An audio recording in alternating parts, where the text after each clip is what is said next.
Good morning, everyone, and welcome to another edition of the Bat Around, coming to you from our Towson studios. We are live on Saturday, November 19th, 2022, on a cold but sunny Saturday morning. I'll take the sun, even though it's cold. Want to apologize. We do have some landscapers outside. They're blowing leaves. They told me that this is their last spot, and they're only going to be about 10 minutes, so hopefully... This is every Saturday, to be clear. It's every Saturday. Hopefully, the guy was nice enough. He's like, I don't know what we're supposed to do. He's like, it's only going to take 10 minutes. We'll be done soon. So if you hear that in the background, sincerest apologies from myself, Zach, and the people over at Pressbox. We're just... we got these new studios, and I guess we didn't check with what their landscaping schedule was, because it certainly is just about every Saturday morning. Not just about, it's every Saturday morning. Yeah, it is. Hopefully it'll be done soon, and then all we got to worry about is the buzzing of the computer. It's not going on today, so that's a plus. Hey, you better knock on wood. I'm going to knock on... This might be fake wood over here. I'm not sure, but... Well, I got some real wood. Yeah, you do. Yeah, you do. Yeah. No, this is a real wood table over here. It's actually, I think it used to be part of a basketball court. It did actually. It's really cool. It's made, I believe, from a high school basketball court, so it's pretty neat. Yeah, no, it's definitely a cool table. It's probably an expensive table. It's probably just someone made it. One of the Pressbox friends of the show. Oh, really? Made it. Yeah. Wow. They probably make these, though, and sell them. Yeah, I believe it was John Colson's friend. One of them over there made it. So, yeah, it's pretty cool. Very cool. They probably make them and sell them, and they can probably sell them for, upwards of over $1,000. Yeah, these are awesome. For a table, way more than $1,000. It's probably like a $2,000 or $3,000 table. Yeah, you never know. It's really cool. And if that's something that you have the skill to do, that's a lot of money that you can make just by doing a hobby. I've been wanting to get into wood burning. My wife, I could see you doing that. My wife wants this. She wants a crate cover that's a piece of hard wood that covers Bruce's crate. I'm nervous. I have the piece of wood, right? I actually made it from an old coffee table. Okay. It's the exact correct width, but the length is 2 inches too long, so I have to cut it. And I have a saw, like an electric saw, but it's not like a miter saw, so I can't I have to have a really steady hand, and I'll tell you, my friends, I do not have a steady hand when it comes to sawing stuff. So I might have to have her dad do the sawing for me. Good thing you're not a surgeon. Yeah, well, thank God, right? I'm the only one in my family that's not a surgeon. No, nobody in my family is a surgeon, but lots of people in the medical field. But I digress. I say I digress a lot these days. Anyway, but so I want to make this thing, and I bought this wood burning kit so I could burn Bruce's name and maybe a Bark Knight emblem on it. Wow. And I realized I've never burned wood before. And I'm not going to let my first one be on my dog's crate cover, so I got to practice. But I haven't practiced. But so what do we talk about on this show again? Wood burning. We talk about wood burning, dogs, and landscaping. Wood burning with Paul Valley. No baseball or any sports of any kind on today's show. Today's show, however, is brought to you by your local Chick-fil-A and actually no, just your local Chick-fil-A. If you're looking for a simple holiday meal, try Chick-fil-A catering. From Chick-fil-A nuggets to mac and cheese, enjoy a variety of tray options sized perfectly for your get-together. Order through the Chick-fil-A app and bring smiles to your family gathering. Availability and order requirements vary. See restaurant for details. Glenn left out the S on cheese, so it just says from Chick-fil-A nuggets to mac and cheese. Well, maybe that was intentional. You never know. Mac and cheese. So, yeah, Chick-fil-A. Delicious. I don't eat meat anymore for now. But when I do, first place I'm going, Chick-fil-A. Got to get me some Chick-fil-A nugs. Chick-fil-A nugs. Anyway, Adley Rutschman finishes second in AL Rookie of the Year voting. He received just the one first-place vote, 18 second-place votes. Julio Rodriguez received the other 29 votes. Rutschman was actually left off the ballot by two writers. And I believe they were two Cincinnati writers who are football writers who somehow maybe they saw their vote because they still write in sports, but they transitioned from writing about baseball to writing about football. Like Jeff Zrebiec, probably one of the number one Ravens reporters. It's like Jamison Hensley and then Jeff Zrebiec. And Jeff Zrebiec got his start at the ball. Maybe not a start, but I remember when he was writing about the Orioles. Yes, back in the day. Yep. So sometimes that happens. But two left. Adley Rutschman off the ballot, which doesn't make a whole hell of a lot of sense considering he had a 5.3 WAR by baseball B WAR and a 5.2 F WAR, one of the highest all time, and certainly the highest by a catcher all time for a rookie.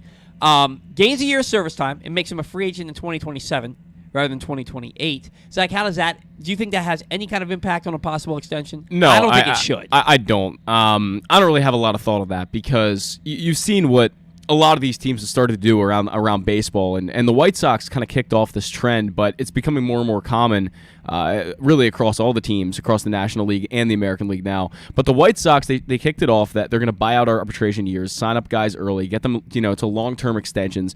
And the Orioles haven't done that yet. We haven't seen them do that with anybody, but that is, again, the trend, and I expect them to follow that very, very soon with Adley Rutschman. Yeah, I would expect that too. I would expect Gunnar Henderson as well. Yeah. We've heard rumors about something that I'm going to address at the very end of the show. I'm just going to say this. If the Orioles let him get to that 2027 year where he becomes a free agent after that without an extension, they've done something very wrong. It's very full. It'd be very foolish. Yeah. They're not. That's not going to happen. No. The rumors that could be impacting that happening right now are something that I'm going to get into. I had texted Zach originally last night and said we weren't going to talk about it, but I think I'm going to use it as part of my final thoughts. Okay.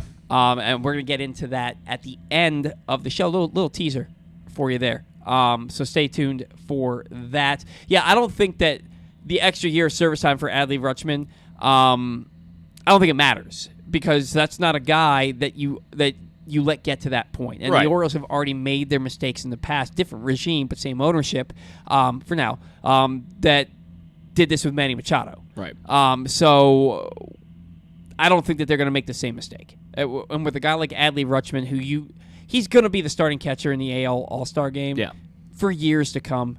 I think we can agree that it's he and JT Realmuto, and already Adley is in the same conversation as the two best catchers in baseball. Easily, and it's important to note that he came in 12th for MVP voting this year. As a rookie. As a rookie. So, and you can only see they played in 121 games. Right, and you can only see this guy really just getting better across all areas of his game. I'm not sure how much the defense is really going to get better, but I'm sure it might get a little bit. And the bat, I think we haven't even seen half of what he can do with the bat. And I'll tell you, and I'm glad that you said the bat because that's what I was going to lead into, is he was not great. He wasn't good from the right side. Yeah. That's going to change this year. Yes. Adley Rutschman's the type of player, do you think that he's not going to fix that this offseason? Oh, he'll fix that, for Over sure. 900 OPS in the minor leagues from the right side. Yeah. He's going to hit. He is going to hit from the right side. I have no doubts about that. And the important thing about Adley Rutschman, you look at his ISO, I believe it was 191 this year, which is a lot lower than I think you could have expected for a guy that has that much raw power. I think he's so much tapped into his on-base ability this year and just trying to get singles, get on base, get walks, whatever, that the power really didn't come for him. And yeah, he hit a fair amount of home runs, but I think there's a lot more power to be tapped into. That I think so too. That ISO is going to go from 191 to probably 220, 230 next year, maybe even higher than that. And again, that's a number that just shows you there's a lot of room for growth with Adley Rutschman. The bat is going to go, from a good bat where it is now to an excellent bat in the future years to rival what JT Realmuto or prime Buster Posey or Salvador Perez or any of those guys can do. And frankly, he's going to become one of the best catchers if he's not already in the entire major leagues. Yeah, I don't know that he's ever going to be offensively, like with the power numbers that Salvador Perez hit 48 home runs a couple of years ago. Adley Rutschman won't do that. He won't do that, but he'll hit 30. I don't doubt that he'll hit correct. 30. Yeah. And I think he'll be a 30 to 40 double guy every year because he had a ton of doubles this year and not a ton of not I think what do you have, like 34, 36, something like that? Yeah, it was a fair amount. I mean, he hit in only 121 games. He had quite a bit of doubles. I expect some of those doubles to turn into home runs. Right. And so Adley's going to be a 25 to 30 homer, 30 to 40 double guy every single year. You talk about him hitting from the right side. Do you think the right side struggles were attributed to the wall at all? There was a ball that he hit where we thought it was his first right-handed home run, and it got caught like right in front of the wall. I don't know how much it contributed. There's actually somebody figured out the stats on how 51 balls that would have been home runs in 2021 were not home runs in 2022. And I think that Ryan Mountcastle was a big victim. I think he had 5 or 6 taken away from him. Trey Mancini had 4. Yeah. I can't remember. Rutschman may have had 2. But it just... There were a lot of balls where he put the bat on and hit it hard but right at somebody. But then there was also a lot of swing and miss from the right side. He still has the elite batter's eye from over there. And if you have the eye that he does, the hits are going to come. Right. I think it was more so getting healthy, focusing all of his attention. I think batting left-handed is something that he's done it so much, it just comes more naturally to him. And so between that and getting healthy and making sure that the tricep strain was back to a point where he wasn't going to aggravate it again. That kind of fell by the wayside. Yeah. And now with a full off season, being healthy, not having to worry about a lockout, whether or not he's going to get to work out because he's on the 40-man, like he was last year during the lockout, so he couldn't. I think that this is an opportunity. No, wait, he wasn't on the 40-man last year. I believe he was. No, he wasn't, he wasn't? because he got to be part of minor league spring training with when they had. Well, he would have had to. No, remember, I guess he wouldn't have to Heston avoid. Kjerstad strained his hamstring like the Rule first 5. week. Because you have to be in the league. You have to be in the. Yeah, I don't like think he was eligible for the Rule 5 draft yet. He wasn't. So he wasn't added. He wasn't on the 40-man. But we knew he was going to be added because Heston Kjerstad tore his hamstring diving for the ball that Adley got the inside the park home run in the first intra-squad game of spring training before.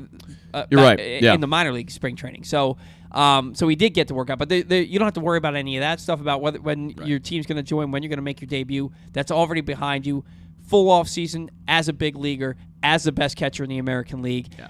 I think he's going to flourish this year, and I don't think that's a bold claim. He's Adley freaking Rutschman. Brandon Hyde finishes second in AL Manager of the Year voting, received 9 first-place votes, 9 second-place votes. Terry Francona won with 17 first-place, 9 second-place votes. We knew the finalists well beforehand. Yeah. Right? Like we had speculated on here that it was going to be Hyde, Scott Service out in Seattle, and Terry Francona in Cleveland. Now, Francona...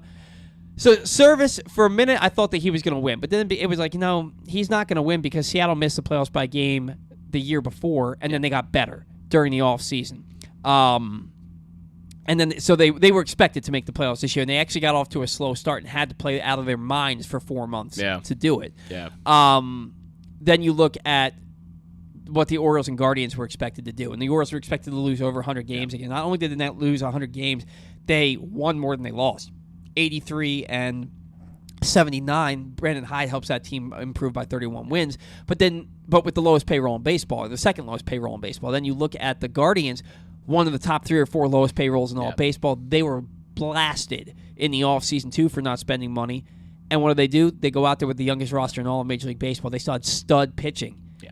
And they win the AL Central. An AL Central that, frankly, the Tigers looked like they were up and coming in 2021. The Royals looked like they were right there. The Twins made a bunch of moves to get back there. The White Sox are the White Sox. It didn't look like it was going to be easy to win it. It became one of the worst divisions in baseball, and Cleveland ends up winning that division. I looked at... Not going to say I'm not happy about it, but... and I look at Terry Francona, and for me, it was like, look, if the Orioles made the playoffs, Brandon Hyde is probably Manager of the Year. Yeah. Right? But it was kind of the writing was on the wall by the second week of September that the Orioles weren't going to do it. And Francona led that team to another division title when they weren't even expected to post a winning record. I get it. I don't think Brandon Hyde was robbed. I think that he had as good a chance as anybody. Would I like to have seen him win? And for those of you who think I hate Brandon Hyde, I've had a moment to cool off, right? Like I've said on the show plenty of times, I'm not going to go on a huge tangent. I'm giving him another shot with a more talented, hopefully, a more talented roster to prove that. Because, look, you're not going to catch Adley Rutschman a day game after a night game. I get that. Yeah. You have guys on your roster. You got to get them playing time. I just don't. Hopefully, this coming season, he's more willing to do it not on the same day. And hopefully this coming season, because now they didn't have there's no COVID shutdown. Yeah. There's no lockout, right? So there's no excuse to not have your pitcher's arms ready to go, and by June, you're allowing them to go as deep as they can into a game. So that I'm willing to give Brandon Hyde another shot. I am willing to acknowledge that he was the guy at the helm of a team that improved by 31 wins this past season. He was as deserving as anybody else to win Manager of the Year. But so was Terry Francona, and his team was supposed to not only lose, they were supposed to lose more than they won, and they won their division. That has to go to that guy. Well, I don't think you even mentioned it, but they are the youngest team in baseball, too. I did. Yeah, he took a roster that was the youngest roster in baseball. Youngest roster in baseball, and that's a team that, again, I believe preseason predictions had them around 75, 76 wins, which was pretty far off because they ended up winning 92. And, Terry Francona has always done a really good job. That guy is one of the top managers in baseball, creates a really good culture. always really is a team player across the board. That guy is a very, very excellent manager, a guy who's very well deserving. I actually expected Brandon Hyde to come in third, to be honest with you. Did you really? Scott Service is a really good manager. He's done a really good job with the Mariners. I don't think the Mariners either are one of the most talented teams in baseball. They're getting there. They definitely have a ton of guys right now, but they took a team that I really don't think is one of the best in baseball roster-wise and won a lot of games and did really well. And they should be proud of that, too. There's some parallels between them and the Orioles, right? Because we look at the rosters, and they have guys. They have guys who are really talented, but the roster top to bottom doesn't look like one. That's what I'm saying. It's not the Blue Jays, no. right? Or what the White Sox should have been this year. And by the way, I think that they're going to have a huge bounce back next year with a different manager. We'll talk about that later in the offseason. But the roster is good, not great. But when you get a group of guys together and they start winning together and they believe that they can win these games and they believe that they're the best team on the field on any given night, that does a lot. It's all sports are played between the ears, my guy. They just are. And so it's that mental aspect of it. And when you believe, when you have the confidence that you can do stuff, it's like for example, Zach, when you told me that you shot an 89 at Geneva over the summer, and I was like, man, I haven't broken 90 in like 3 months, and I was like, I can't let Zach catch me yet. I can't let him do it. I gotta go out there and play my best golf, and I believed that I was gonna do it. I went out my next round a few days later. I shot an 82 at the Wetlands. It's confidence. It's knowing that the ability is in there and that you're going to do it. Yeah. And there's a lot to be said for that. That's why the Orioles were so damn successful this year. They believed, despite the fact that the offense really, really floundered, especially at the beginning of the year and at the end of the year, sandwiched around some really productive summer months. Beginning of the year and end of the year, offense wasn't good. The pitching staff, not great at the beginning of the year, good for the last bit, but the starting pitching kind of faltered towards like in early to mid-September. Yeah. And the bullpen fell apart in September. But this was a team that overachieved, right? The roster wasn't good enough, in my opinion, to be as good as they were, but they believed that they could be, and Adley Rutschman infused that energy because he's never been on a loser. He's never been a losing ball player. Right. And I said it all off-season before last year. You are not going to expose guys like Grayson Rodriguez and Adley Rutschman to this brand of baseball, this 110-loss brand of baseball. And sure as shoot, they didn't. He came up and he brought a culture of winning with him, and hopefully it's liftoff from here. Well, I think the point you made was important, that you can give this team, I think if you ran this team through a predictive model like 1,000 times, how many times would they end up at 83 wins or more? It probably wouldn't be that much. It's a very important thing. Like the Avengers, I went through 14 million scenarios. How many did we win? One. Exactly. I mean, you just don't have that much talent to be able to do what they did. So what they did, I mean, we've talked about it a lot on the show already, but it's incredible. It's frankly so unexpected, and what they did is going to be remembered for a while because of how good they actually were for the talent they actually had. And again, if you ran this team through predictive models, it probably wouldn't come up as good as they did. 99% of the time, they really overachieved, and that makes you really excited about what's to come because you add more talent over and over, and that's going to happen for the next, not only this offseason, but the next 3 and 4 off seasons. And you're going to keep adding talent to this base that you already have. These young core, like Adley Rutschman, Gunnar Henderson, whoever else you want to throw in there, Grayson Rodriguez, of course. It's only going to keep getting better, and then you supplement it with the farm talent, and it's going to be, you're only looking at going up. Yeah, and it's exciting. And it's crazy, man, because going into last year, we were like, the Orioles have all of these outfield prospects where they're middle infield prospects. Right. And now there's a logjam there. Now there's a logjam with their middle, and that's what Jim Callis from MLB Pipeline is going to be on the show. To close things out here on the Bat Around today, and I love talking. One, he's one of the nicest guys in all of baseball. Yeah. He's just a hell of a human being. But he's so knowledgeable, and it's when you hear what he had to say about Heston Kjerstad and what he had to say about Jackson Holliday, we'd be remiss if we didn't have him on the show because glowing reviews for both of these players. So I can't wait to talk to him about this Orioles infield logjam that they have, which is, guys, the logjam, it has a negative connotation, but it is a great thing to have in your organization. The best problem. It's the best problem to have where you have too many good players.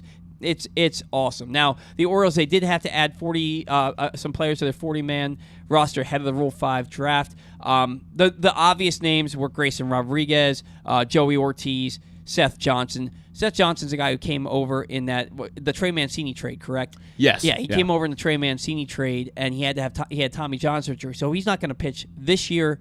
He didn't pitch in 2022. He's not going to pitch in 2023. Maybe towards the end. But you're not looking at him being a factor in your organization at all until 2024. But at one point, he was the Rays' number 6 overall prospect, and I think their number 2 pitching prospect. And when you're the number 2 pitching prospect for the Tampa Bay Rays, you've got something. Yeah. And this is a guy whose arm is expected to be something. If he's Rule 5 eligible, some team was going to take him and stash him on their 60-man. Definitely. Or on their 60-day IL all year. So you know that this is the move that he was going to be the move. The two guys, Drew Rom, we were kind of, do they, don't they? He had good enough of a year. He's a lefty. They don't have many lefty arms coming up as pitching. They don't have many pitching prospects in general, but they don't have many lefty arms coming up through the system. And I don't count Bruce Zimmerman these days. No. I think he's on the outside looking in by a good bit for the rotation. Well, to his credit, we said that about Dean Kramer too. In the last offseason. Oh, he does, absolutely. There's no question. But I think he will get opportunities. He's going to get a shot. Yeah, he's going to get a shot in spring training, and you're going to see him starting some of the televised spring training games. You're going to see him on a regular rotation schedule. Yeah.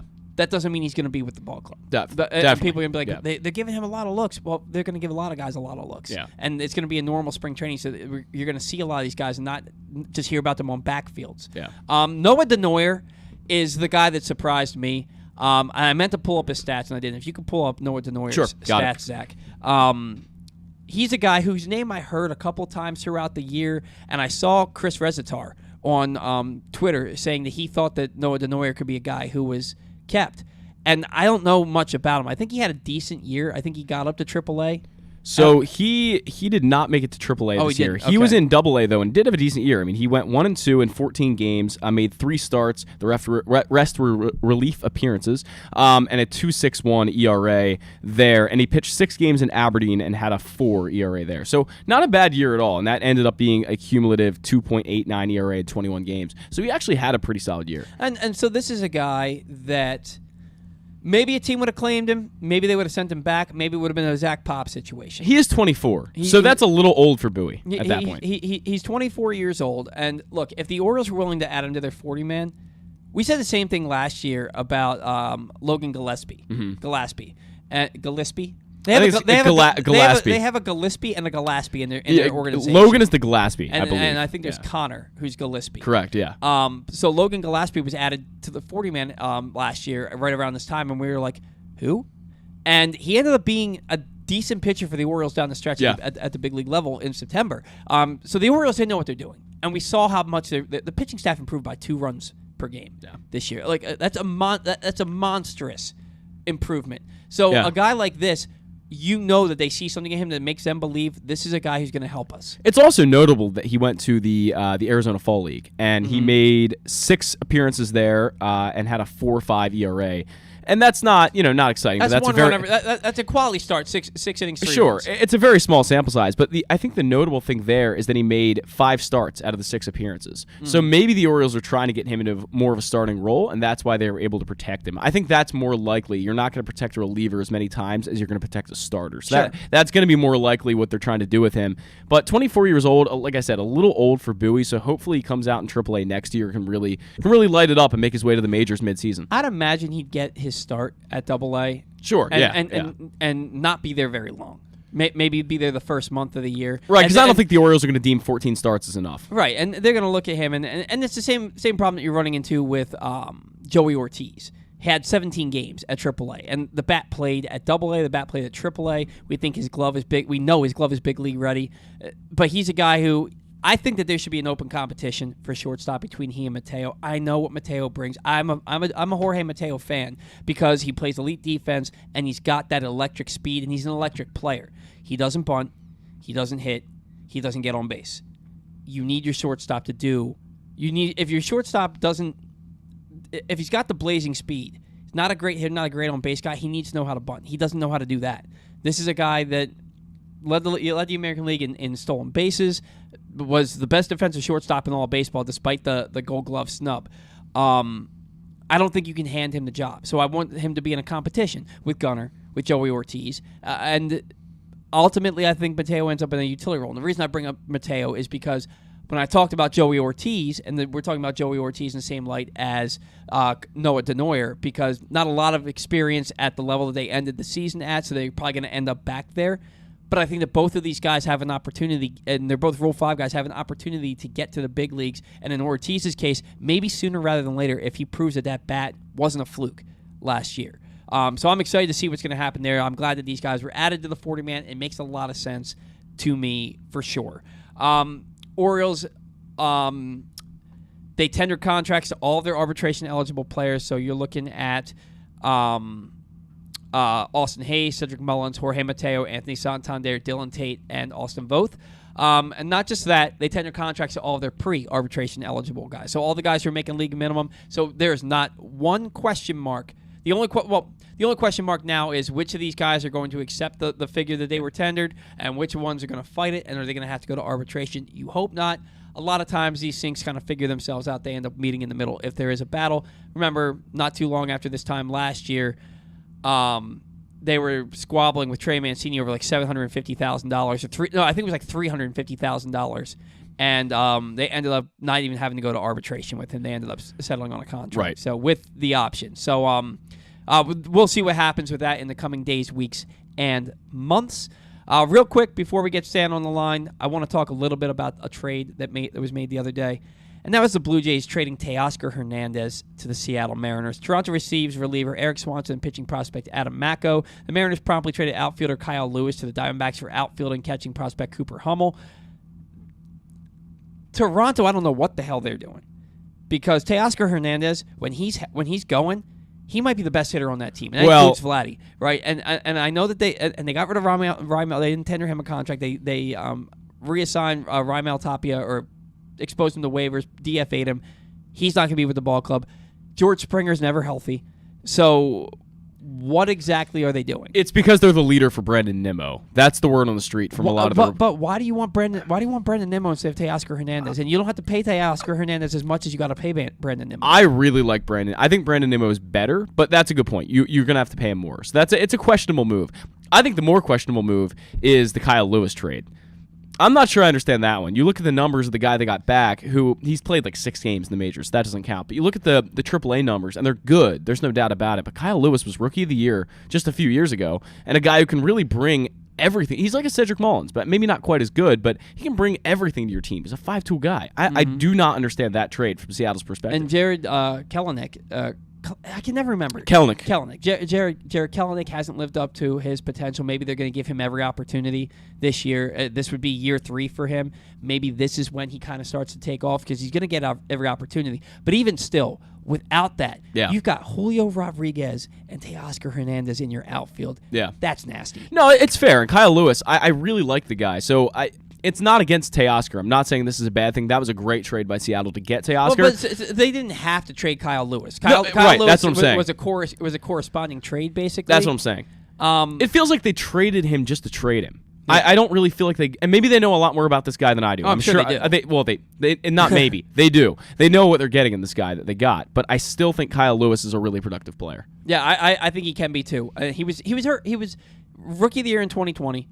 I think he was off and on injured in 2021. Wasn't that great in 2021. He didn't play in fact, I know he was injured. He didn't play a ton of games. Didn't play a ton of games this past year. If he's healthy, Kyle Lewis he's the one guy who we thought broke up the John Means no-hitter. He's the guy who hit that deep fly ball that we thought was gone, and he flew out to the warning track out there in Seattle. He's a good player, and if he's healthy, I really thought, I tweeted before he got traded, I said this outfield with Teoscar Hernandez and Julio Rodriguez and Kyle Lewis, if he plays up to his potential, it might be the best outfield in all of baseball. It could be, yeah. And it still could be even with just those 2 guys. Yeah, he played 18 games this year and was terrible, but that's 18 games. 18 games, coming off an injury. Right. So we got to get Stan the Fan on the line. Want to remind you that today's show is brought to you by PressBoxOnline.com/offers.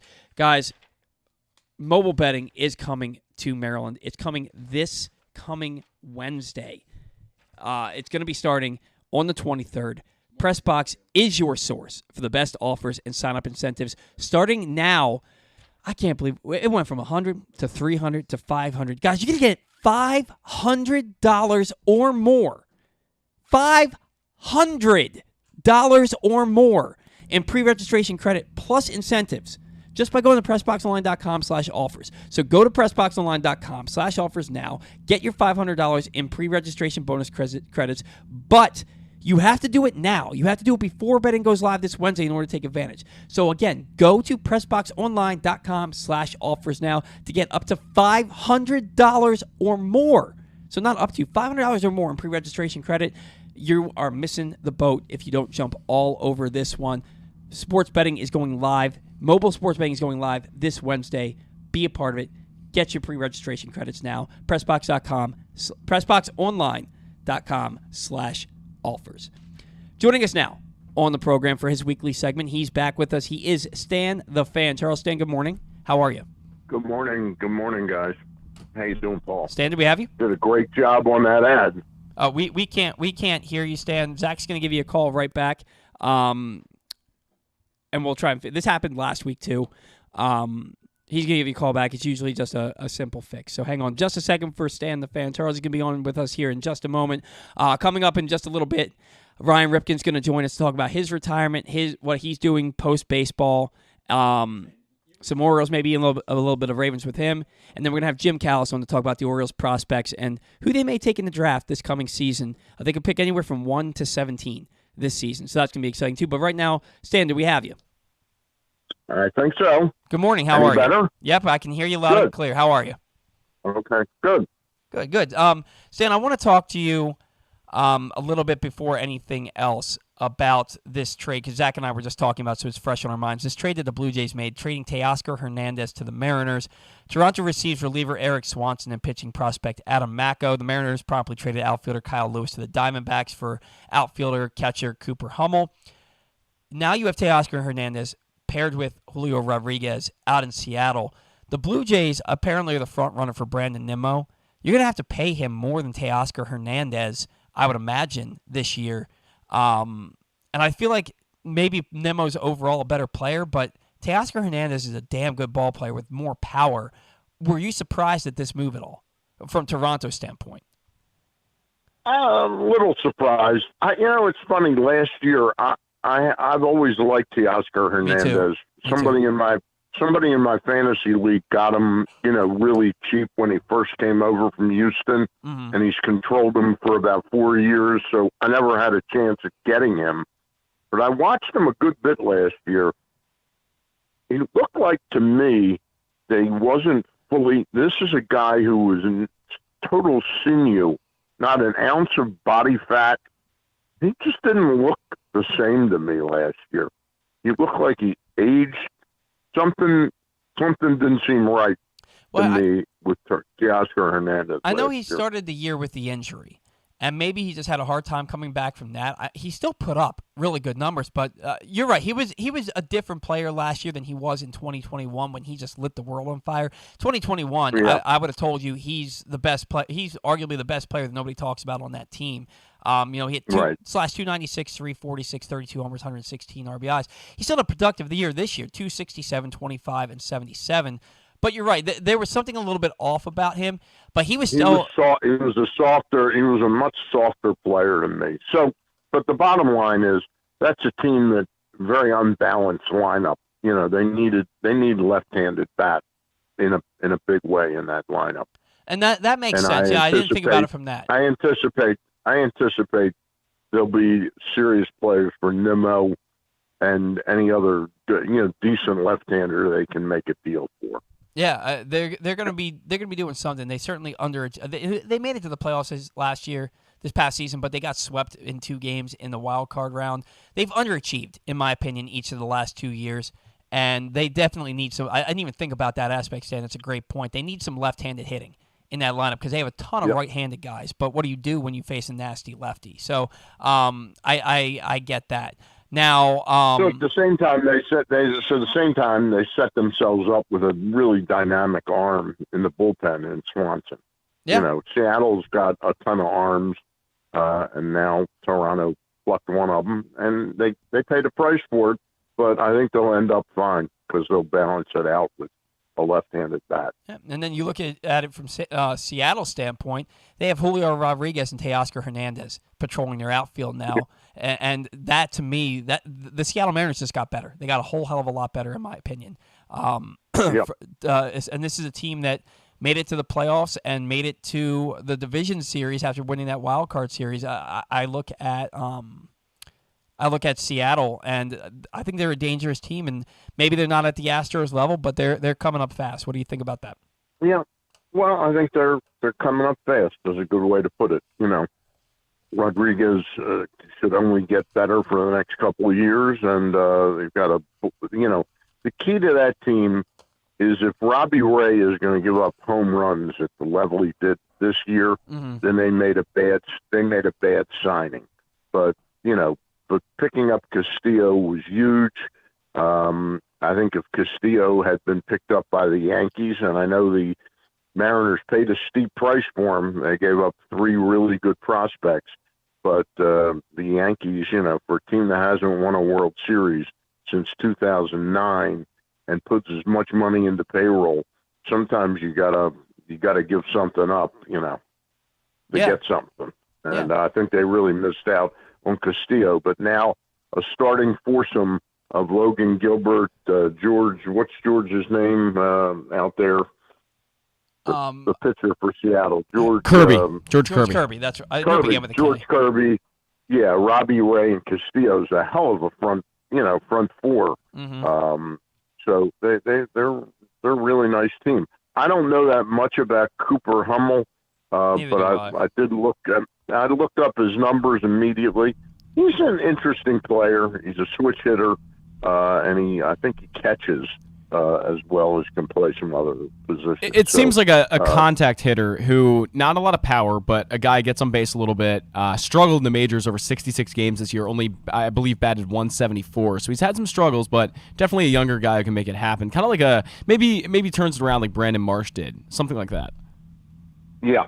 Yeah, he's an interesting player, and they had sort of run out, their patience had run out with Kyle Lewis, with the injuries. So yeah, I mean, interesting team. Jerry DiPoto is going to make moves. There's no question about it. Well, so it makes me it leads me to my next question. And with I know this wasn't in the notes, and I meant to put it in and forgot. Jim Bowden said the Orioles have been active. Swimming in the deep end, he said, talking to the representatives for the top named free agent pitchers out there. Does that give you kind of any hope that a frontline starting pitcher could be coming to Baltimore here in the coming weeks, or is it just them doing their due diligence in your mind? I mean, define top end. And define when you ask, will a top pitcher come here? I still, no matter what Jim's saying, and I know he's got a lot of, credibility. So I think they're doing their due diligence, but I still don't see Carlos Rodon or Justin Verlander coming to Baltimore. Yeah, I think that would be, a little difficult to imagine. I look at, and the thing is, I look at a guy like Justin Verlander, and he was Cy Young Award winner this year, unanimous, right? But he's 39. He's gonna be 39 years old when the season starts, and he's looking for a 3-year deal, probably in the $120 million range, from what I'm hearing. Is that something that you really want to give to a pitcher that's that age? I mean, you look at Max Scherzer, same age, basically signs that big contract, and it was the lowest ERA of his career this season, but it was also the most injury-plagued season he's ever had. I get what Verlander's done, and it's amazing coming off Tommy John surgery, but do we really look at him and say, this is a guy that we want to sign for 3 years? I don't see that being in the neighborhood the Orioles are going to swim in. And even though Rodon is much younger and perhaps even more dominant in some ways than Verlander and fits the bill of a left-hander, he's also had a checkered injury history. And it's great that he's healthy right now and has been for the better part of these last 2 seasons. But again, pitchers are, I want good ones, but I don't want to swim in that neighborhood in the $35 million range for pitchers. Yeah, you're a team with the Orioles' financial capabilities. They're never going to be successful if that's where they've got to go. You know, that's why I find it absolutely amazing that the Houston Astros, and I talked to Dan Duquette, and that Zoom is available on PressBoxOnline.com. Ross and I had him on last Monday, the former Orioles GM, and I said, "Aren't you sort of ticked off at the amount of money the Astros paid Montero? Doesn't it reset the whole relief pitcher market?" And he says, I'm thrilled if I'm the Orioles or the other competitive teams in the American League. I'm thrilled that they're paying him $11+ million a year. This is a guy who had never earned. He's 32 years old. It's not like he's 24, 25 years old. They gave him $34.5 million for 3 years. Yeah, I'm a little worried what it does to the Orioles' ability to re-sign a Cionel Perez or Felix Bautista. But think about that. Those kind of arms are not impossible to find. Those kind of arms are very doable. The Orioles have proven that out. And, you know, a lot of teams pick up guys sort of off the scrap heap a little bit that don't make a lot of money. Hey, I think that's one of the most ridiculous contracts I've ever seen. Well, and Rafael Montero's contract, and maybe it's Crane doing that on his own out there because it certainly is. You know, it certainly is. Yeah, because I don't think that deal was in the works beforehand. It just kind of shows you the value of having a good GM who knows that maybe that's not a deal that you want to sign. You know, but it's kind of like the Jerry Jones effect. That's the kind of deal that gets a GM fired, unless you're the GM/owner. You know, who's got the controls the purse strings out there. Yeah. But I threw that out to Duquette, and he said, "Guy's got a negative WAR going into this past year." You know. Yeah, a guy finds lightning in a bottle, and he certainly reaped the benefits for it. That's for damn sure. Now, I see him I see wanting to keep him, but there's no numbers in between $2.75 million, which he made last year. There's no other number that you could have thrown at him, you know. Right, between that and what? I mean, a guy like that would have turned down 6.7 a year for 3 years. It defies belief, you know. Yeah, and you never know what Montero would have accepted or declined. The relief pitching market, we've been seeing it since Andrew Miller got the deal in New York.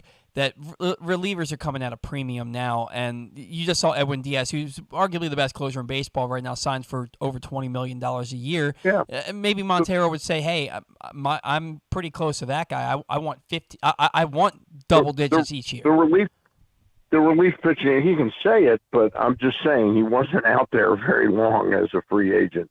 That's true. I just think it's a ridiculous contract. The relief pitching market right now is akin to wide receivers in the NFL, which all of a sudden they've been containing the price for receivers for a long time.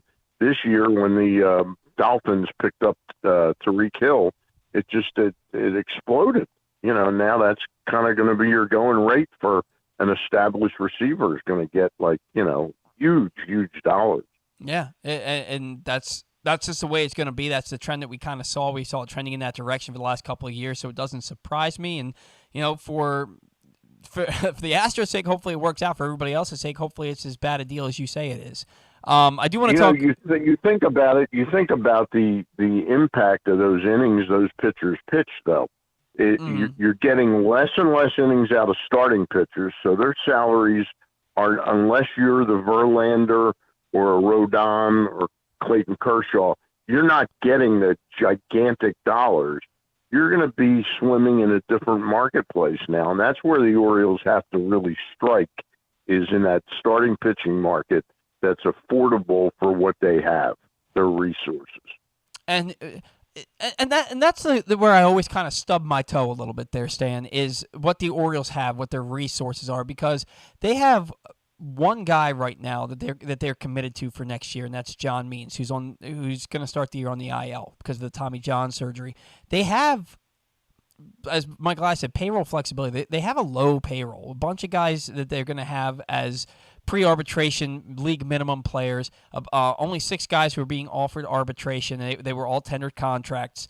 Paul, they're not. Paul, they're not going. You can keep talking about it all you want. They're not going from a $40 million payroll up to 120 on one step. I never said that they were on the gas pedal. I don't. Okay. I don't think that they are.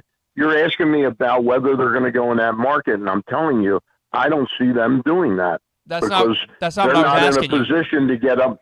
Yeah, well, that's what you have asked me. But go ahead. Right. No, what I was going to ask you is what do we determine to be the resources? When we see when he says payroll flexibility, what in your mind does that look like? Because I agree that they're not going to go from $48 million payroll this year up to $120 million payroll. What number do you think is realistic for them? What do you think is in their mind as this is what we want to spend this year? I don't think that this is a year that they jump in for a $30 million a year player. Not yet. Right. I don't see that either. I think the payroll is going to go up.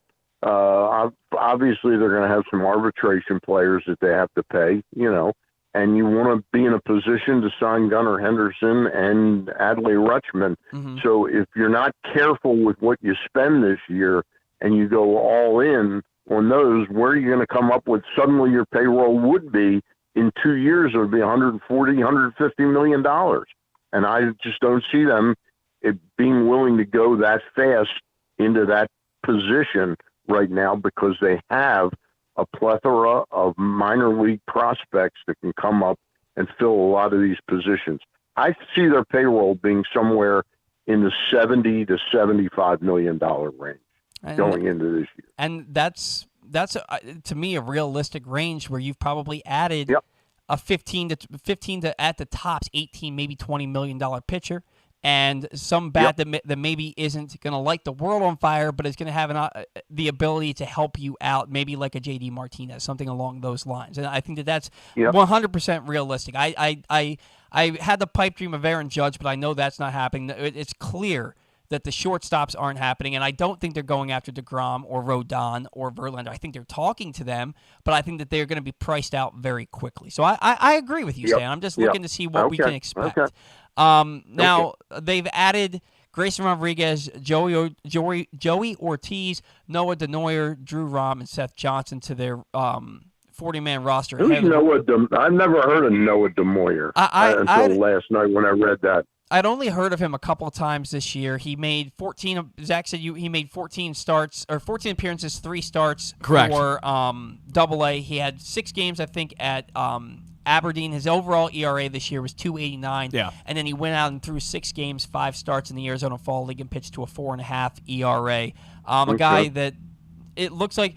Stan, when I look at this, I think was he a draft pick over the last couple of seasons? I'll check that out. I just had never heard the name Noah Denoyer. I don't remember it from my draft list or anything. Yeah, I hadn't heard his name until this year.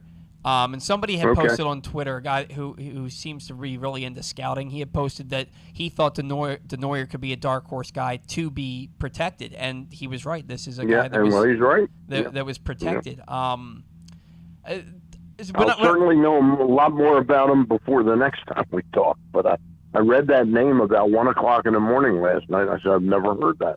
Yeah, so it doesn't know here. A bit interesting. So I see they signed him in 2019 to a minor league contract. That's where they got him from. But I don't. It doesn't say where he came from, or I'm just on the MLB transactions page, and that's what it shows. Right. So I don't believe he was drafted. So it looks like he was just signed as a minor league free agent and started his career there. And look, when the Orioles, because they did this last year with Logan Gillespie, and when we saw his name as a guy that was protected, we were like, who? And it turned out that he was a guy who pitched like a 3.14 ERA for the Orioles down the stretch in September coming out of their bullpen. I trust that their evaluations of pitchers enough to think that they protected this guy because they think that his arm is an arm that can play and help them sooner rather than later. Looks like mostly a what am I looking for? An undrafted free agent. That's the word I'm looking for. Undrafted free agent is the move for him. He's out of San Joaquin Delta College. Yeah. He's 24 years old. His minor league numbers in 2021, At Delmarva, he was 5-3 with a 2.87 and 59 innings, 71 strikeouts, a WHIP of 1.17. Opponents batted 207 against him.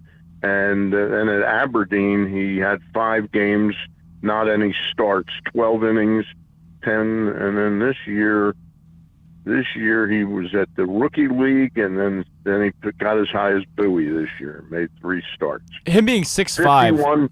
51 and 2/3 innings, 69 strikeouts, a 1.67 batting average. Yeah, that'll play. 0.79 WHIP. Okay, so. And he's 6'5", 225. We'll know a little bit more about it. Okay. Yeah, bigger guy. Okay. So Yeah. we'll certainly see. If the Orioles were willing to protect him, to me that means that they believe in his arm and think he can help them in the near future. Yeah. So I'm not. And Seth Johnson to me is not really a big surprise either because he came over in that Mancini trade. At one point he was number 2 pitching prospect for the Rays, but he had Tommy John surgery. He's not going to pitch this year. I think, Stan, somebody would have claimed him and stashed him on their IL. I think that there's no doubt that would have happened. Question about it. Right. No question. I think Grayson Rodriguez, Joey Ortiz, those are the obvious guys. The Orioles also tendered contracts to all of their arbitration-eligible players: Austin Hayes, Cedric Mullins, Jorge Mateo, Anthony Santander, Dylan Tate. Austin Voth was the one that was kind of the bubble guy, but what he did for them in those 14 games with that 2.88 ERA, you couldn't not tender him a contract for this coming season. I think that's a guy who could help them in a multitude of roles. So not really a surprise there. I like Voth.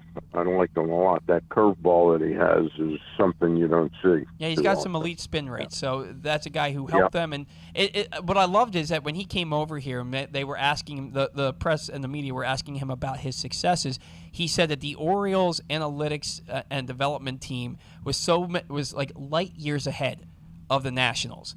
And that he thinks that was the key contributor to his success this year, which makes you feel good about where the Orioles are right now with the way that they're building this club. They finally post a winning season, and their pitching is coming around, and people are saying that they're coming here from other clubs. They're in a good spot analytically. So it is it's certainly good to hear, and I'm hoping that he can be helpful for the Orioles. Stan, I do want to talk a little bit about the other awards that went out. Adley Rutschman, second in Rookie of the Year voting to Julio Rodriguez. I know you're not a big sabermetrics guy, so we don't have to talk about the WAR too much, but Fangraphs had Rodriguez and Rutschman at the same WAR of 5.2. Baseball Reference had Adley at 5.3 and Julio Rodriguez at 6.3. And Adley came up the third week of May, whereas Julio Rodriguez started for the Mariners on opening day.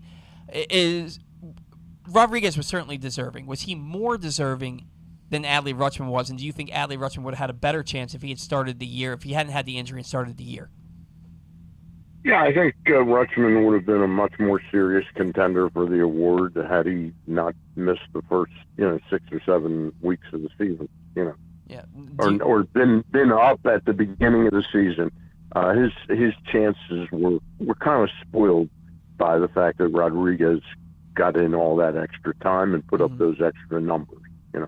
And Rodriguez had the showcase of the home run derby at the All-Star game that I think that kind of just enamored him with. I don't think. I mean, that's a nice thing to talk about, but do you really think voters that are voting for that go, geez, he had such a great home run derby at the All-Star game? I don't think that, but I think it put the spotlight on him. I think it put him more in the spotlight and got more people talking about him than they may have been. People were talking about him, but I think he exploded on the scene after the home run derby because he was so huge in it. I don't think that's. I'll tell you who deserves the award if you play it out until the end of the World Series is Jeremy Pena. Oh, absolutely.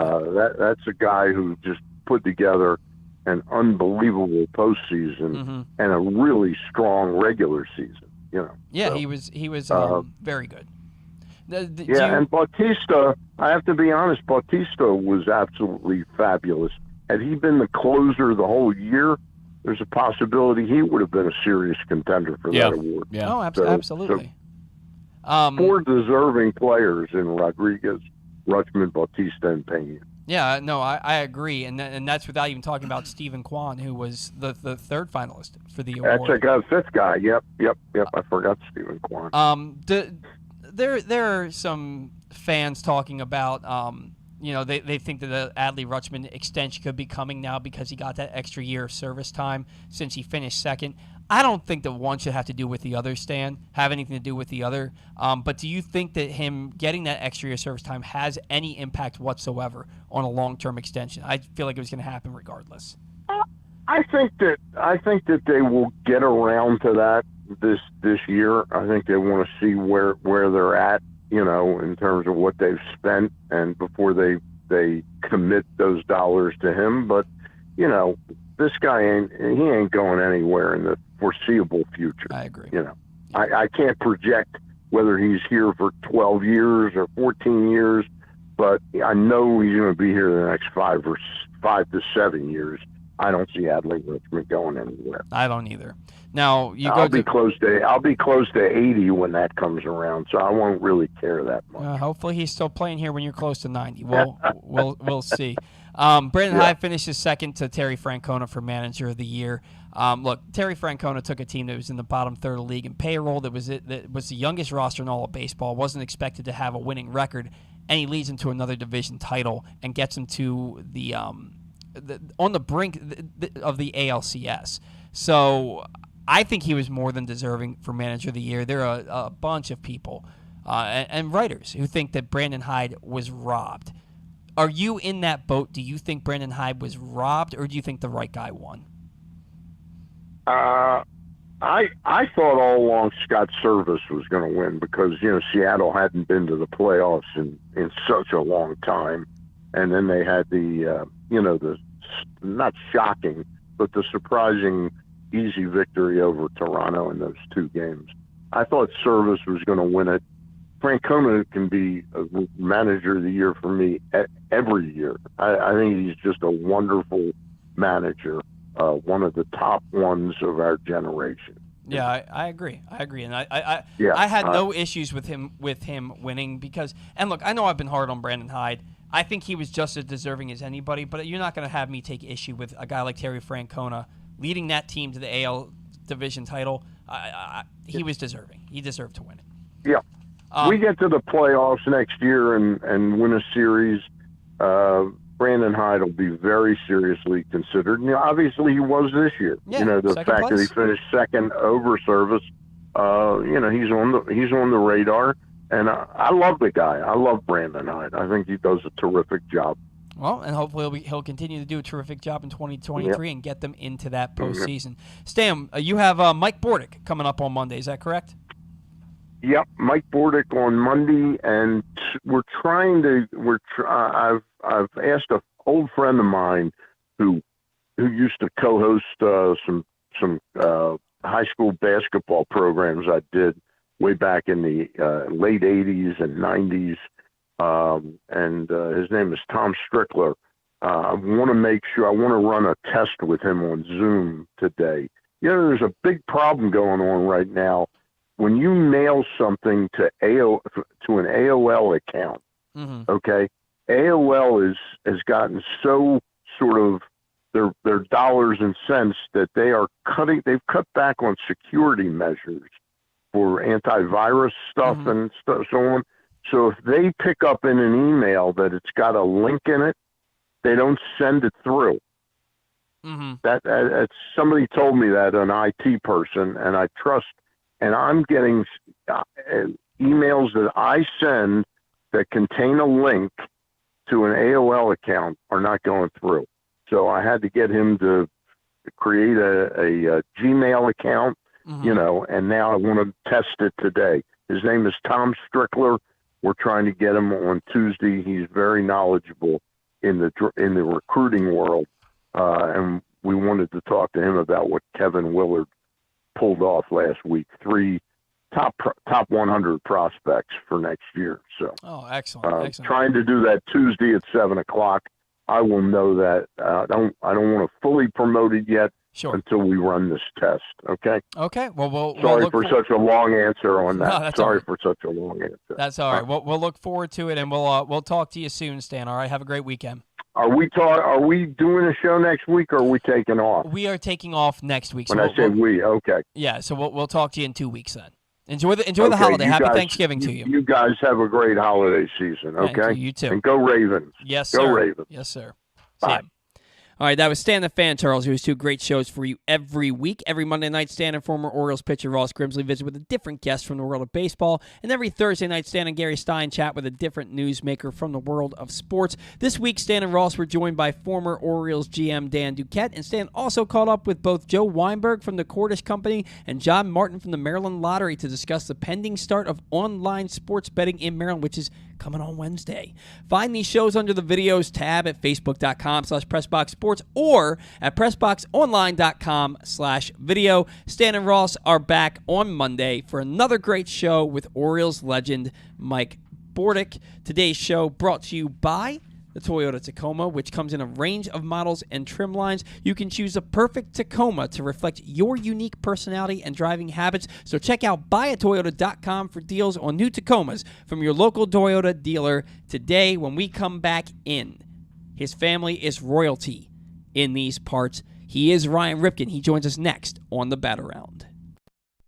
The weather outside is really unpleasant, so it's time to warm up with some comfort classics this winter at your neighborhood Glory Days Grill. Try the Twisted Ribs and Wings combo. It's 2 full pounds of meat, the mac and cheese bites, Mr. Richards meatloaf, the citrus salmon, the winter spinach salad, and for dessert, here's internet radio personality Griffin Bass to tell you about the bourbon butter cake. Oh my God, it's so good. Pair it with a blood orange bourbon cider or a devil's backbone cranberry smash. Place your order now at glorydaysgrill.com. Glory Days Grill. Great food, good sports. What's up, everyone? This is Tyus Bowser, and I'm excited to tell you that I'm back for Season 2 of the Tyus Bowser Show in partnership with PressBox and Great H Memorabilia. Join us on Tuesday nights throughout the season as I'll be heading all over town with my special guests. And, of course, our co-hosts, Glenn and Rita. Or is it Rita and Glenn? What is it? I look forward to meeting you guys and talking a little bit about football and a lot about life. And if you happen to miss the show, you can now catch a replay Friday nights on 105.7 The Fan. Get all of your details for the Tyus Bowser Show right now at PressBoxOnline.com/Bowser. The next Tyus Bowser Show is Tuesday, November 29th at Mother's Peninsula Grill, 969 Ritchie Highway in Arnold. It's brought to you by Maryland Vascular Specialists and the all-new Ginsu Kamado Grill. That first sip. That first bite. Start your day off right with a delicious breakfast at Royal Farms. Choose from a fantastic selection of fresh Royal Farms breakfast sandwiches and top it off with a rich hot cup of the freshest coffee in the world. At Royal Farms, breakfast is available day and night. It's the freshest breakfast in the world. Real fresh, real fast. Royal Farms. Come experience Maryland's #1 sportsbook this NFL season at the FanDuel Sportsbook at Live Casino and Hotel, the ultimate place for any sports enthusiast. Take advantage of our 24/7 kiosks, massive video screens, and watch all the action from the best seat in the house. With more money paid out than anyone around, make every moment more at the new FanDuel Sportsbook at Live Casino and Hotel in Hanover, Maryland. Please play responsibly. Gambling problem? Please call 1-800-GAMBLER or visit mdgamblinghelp.org. The Baltimore County Police Department is hiring. Entry-level officers start at close to $59,000 a year with a $10,000 bonus. Some restrictions apply. Plus a great retirement plan, medical, dental, and vision insurance, advancement to specialized units, tuition reimbursement, 15 sick days earned per calendar year, and even further incentives for military members and veterans. If you have a passion for service and want a career for life, visit joinbaltimorecountypd.com or call 410-887-5542. You must be a United States citizen, possess a valid driver's license, and have a high school diploma or GED equivalent. The Baltimore County Police Department is an equal opportunity employer. Stan the Fan here, welcoming back one of my favorite sponsors, the Costas Inn. And everybody around Baltimore knows the Costas Inn is a great place to go and grab crabs, steaks, salads, soups, whatever's on your mind to eat in person. But did you know that the Costas Inn has upped their game? They are now one of the premier takeout places in Baltimore. Give them a call now to order your food, 410-477-1975. That's the Costas Inn over 4100 North Point Boulevard. Experience the best in Kamado Grilling, a complete outdoor cooking appliance. The Ginsu Kamado Grill allows anyone to sear, grill, bake, and smoke all types of food. Designed for efficiency and function, the Ginsu Kamado Grill upholds the enduring legacy of the iconic Ginsu brand. The Ginsu Kamado Grill is perfect to cook all year round, is great for parties, and ideal for tailgating with your friends. Reserve your Ginsu Kamado Grill today at ginsugrills.com and get $100 off on your pre-order when you use the promo code TAILGATE. That's ginsugrills.com. Reserve yours today.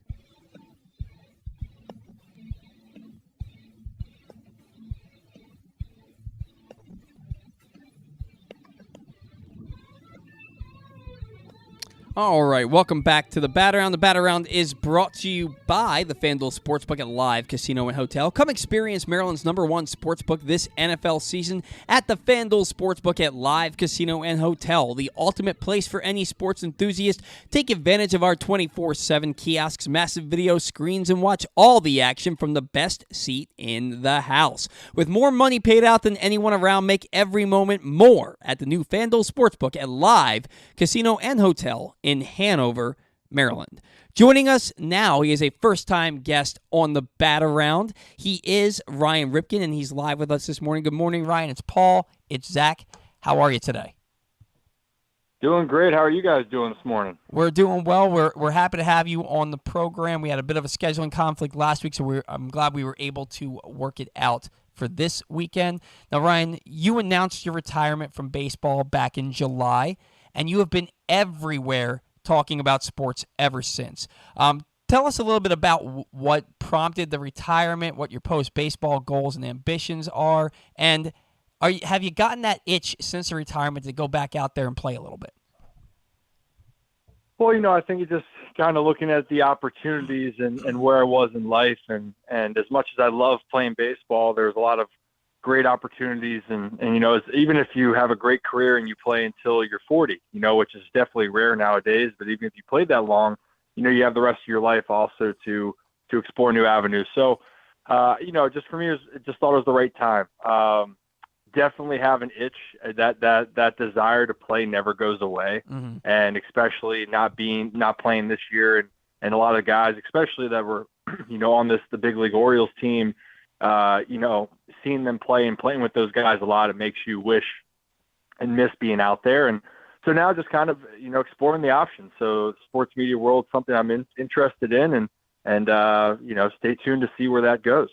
Yeah, and you certainly, I think you have a weekly segment on 105.7 The Fan. Isn't it like Thursdays at 2:30? You're doing that on Yep. on 105.7. So I know you have that going on. I've been seeing you on a lot of different podcasts. You have your 2 fantasy football leagues that you started on Twitter. So you're definitely out there, man. And you're getting yourself some exposure, and people are seeing your face everywhere. So you're off to a running start here, I think. So kudos to you on that. You mentioned some of these guys that you see at the big league level that you played with in the minors. And you played a little with Yasniel Diaz, if I'm not mistaken, who was the centerpiece of that Manny Machado deal. No longer in the organization after just one Major League Baseball at bat. He just couldn't stay on the field, Ryan. He had the leg issues, whether it was a quad or a hamstring. What can you tell us about the player that was a talent that he possesses, and was it really just he just became a victim of circumstance because of all the injuries? Yeah, obviously he was one of the guys when you played with him, when he was on the field and when the games had more challenges. He seemed to rise to the occasion. I remember specifically in Bowie in 2019, we're in the playoffs and the Yankees, we're actually in the championship series, and Severino is rehabbing for the Yankees for Trenton at the time. And I never saw a player more locked in, and he had Severino's number. I think he had 2 or 3 hits off of him. And also just in other times that season, there was just big moments late in games where I felt like I never saw someone battle with 2 strikes and then hit a home run off a slider more than he did. So you saw the talent there, and then the problem was staying healthy, and then when you are healthy, playing consistently well. And I think this year, if I'm not mistaken, he was off to a good start as well, and then the injuries happened. So it's unfortunate. You hope that that's something that can get behind him, because he definitely has talent, especially with his bat, to make an impact, and hopefully If the injuries stay away, maybe somewhere else he can take advantage. Yeah, and it's a shame because he was a centerpiece of that Manny Machado deal, and maybe the Orioles did themselves a disservice by waiting until Manny's final year under team control to trade him. Luckily, Dean Kramer is looking like he's going to be something that came out of that trade, but I mean, do you feel that Machado trade, given that what happened, the players that they got back haven't had an impact until this past season, do you feel that maybe further put the Orioles behind the 8-ball a little bit in this rebuild? I don't think so. I think it was just a very tough position in general, and you can debate whether or not the Orioles should have traded Manny earlier, but also at the time, the Orioles leading up to that tough year and going into this kind of reshuffling and rebuild, they were competitive. The Orioles experienced the best 5-year run that they had in 20 years. So to say that, the what ifs, but we'll say this, at the time, the deal for the guys they got back, they were talented players. And at least at this point, if you can say that, Dean Kramer last year really came on strong, and he had a phenomenal finish. And honestly, as we know, pitching is extremely important. So if one thing comes out of this for the Orioles, as far as if people are disappointed, if Dean continues on the track that he was on, then the Orioles fans can be at least satisfied that they got a really solid pitcher that looks to have a bright future, hopefully in Baltimore for years to come. Yeah, certainly. And if you get a quality starting pitcher out of that deal, I think that it ends up being a win for you in the long run as it is. So, and I'm glad that you mentioned that pitching is still the name of the game. Popular phrase around here these days is liftoff. After Mike Elias' comments during the season, we know what their priorities are going into this offseason. What is a bigger priority for you? Is it finding another legitimate top-line starting pitcher, or is he finding a middle-of-the-order bat to kind of lengthen this lineup and get them to be a bit more productive? Because we saw them wane at the beginning of the year and then down the stretch. Yeah, and I think it's going to, the Orioles, the front office has done a great job of determining what they value. In the years past, the last years it's been claiming players off of waivers and then seeing what happens because they have a value in those players. And examples last year or in the last 2 years, Jorge Mateo was claimed in 2021, obviously had a very solid year with the Orioles this year. And then Austin Voth coming over from the Nationals, he had a very strong finish, and maybe people overlooked him, but he came and played well with the Orioles when he had his time here. So in free agency, if the Orioles will spend money on someone if they value them highly. If not, though, they like to try to find tremendous value in players. I still think pitching is going to be the biggest component no matter what. Obviously, you're going to want to get a veteran presence because it is important to have leadership in the clubhouse, whether it's, you're a pitcher or a position player, and that would take a little bit of more pressure off of some of the young players.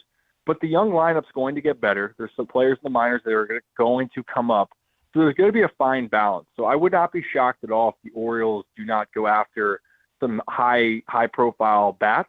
But, again, if they value them enough, then they will go make the move. So I think time will tell. But, I mean, look, the Orioles turnaround, everyone can look at all the numbers. The biggest stat was that the pitching's ERA was almost down 2 runs. Right. And that just shows you the magnitude of what pitching and defense can do for your ball club. Absolutely. And that, like you said, that's the name of the game. And if you look at the teams that win in the playoffs, the teams that win are the teams that have the best pitching. So that's what you're really looking for. And we can say insert name here about guys who would look good in the orange and black if they would have come over to the Orioles in this offseason. Have you identified in your mind any realistic fits for the Orioles that you would love to see in an Orioles uniform? Oh, well, that's the thing. It depends on what they want to value. If you want to spend a lot, and go after, because I know people want that big name. If you're going for a big name, like Trey Turner's versatility to me is exciting. Sure. But do I think the Orioles are going to break the bank for him? I don't. I think a veteran pitcher like Chris Bassett would be an interesting acquisition. I like what he brings to the table. But again, what's the price range going to be for him? Realistically, everyone wants to see Carlos Rodon. I think he would be a really good fit and would bring a veteran presence in that rotation. But I think by the day and the more I've spoken out loud about it, I think his price is just going to be too high. So I think, honestly, I would love to see, I can't say of like guys specifically off, but maybe a value players. And I just saw the name pop up with Cody Bellinger. Yeah. And I don't know what his market value is going to be, but I could see the Orioles going for some of these players that maybe are going to be on prove-it deals. And I'd love to see the Orioles come in and get some player for a good price, good deal, and then they over-exceed expectations. So that's kind of my goal. I think going for guys that might not be the high-profile ones and more of the wait and see, but could really pay off as the season progresses next year. Yeah, and Cody Bellinger is a name that really intrigues me because he's not that far removed from being one of the best left-handed hitters in the game, but he's just, after the shoulder injury in the postseason in 2020, he just kind of hasn't looked like the same guy. And I think that's, like you said, on a prove-it deal, he could be really a fun player to have here in Baltimore. So I think we should keep our eyes open for that. And you mentioned Trey Turner, and I agree with you, Ryan. I don't know that they're going after the marquee shortstops in this free agent market this year, and a lot of it has to do with the fact that they have a bit of a logjam in their infield in the minors and and at the major league level. You look at third base, Ramon Arias just won a Gold Glove over there. Jorge Mateo, though he wasn't a finalist for the Gold Glove, won the Fielding Bible Award as the best defensive shortstop in all of baseball. Then you have to think about the fact that Gunnar Henderson is here, and he's likely to stay on the left side. Joey Ortiz, Jordan Westburg, Connor Norby, they're knocking loudly on the door in the minors. Guys like Jorge Mateo and Ramon Arias, what are the Orioles going to do with that situation? And who do you see being the Orioles starting infield on opening day next year? Well, currently, this is going to be the interesting thing, and that's why I was always hesitant about the marquee player, because that example, if you want your young guys to see what you have and figure that out, signing a superstar player to come play in the infield, one, is exciting for the fans, but two, it's showing that you're kind of closing the door on opportunities for these young guys because they're not going to get those opportunities. And like you stated, we know that Gunnar Henderson's going to be there. Jorge Mateo right now would be the starting shortstop. But again, I don't know if that's going to be the long-term option for the Orioles. Right. This year it looks like it. So I think, as it would say, I think right now you'd see Gunnar and Mateo. I'm kind of blanking around second base right now. But what I would say with this infield, I could see the Orioles signing a veteran presence. Mm-hmm. And again, that fits the mold. And I know that people, were critical of Odor's bat later in the year, but he brought great leadership and he could play a pretty solid second base. So I think the Orioles are looking for a guy like that. And unfortunately, I think Ramon and even Mateo down the road could be trade pieces. And some of these minor league guys, I think that's the one thing that I think fans should look at moving forward, is because of the talent that's come up so much, there's going to be odd men out. And the Orioles, instead of maybe spending in free agency, could eventually package some of these guys to go and get maybe a high-end guy that's under contract control. So I wish I had more of an answer, but, one thing's for certain, though, Gunnar Henderson's going to be there, and he's going to be there for a very, very long time in that infield. Yeah, no, I 100% agree, and nobody knows the answer, right?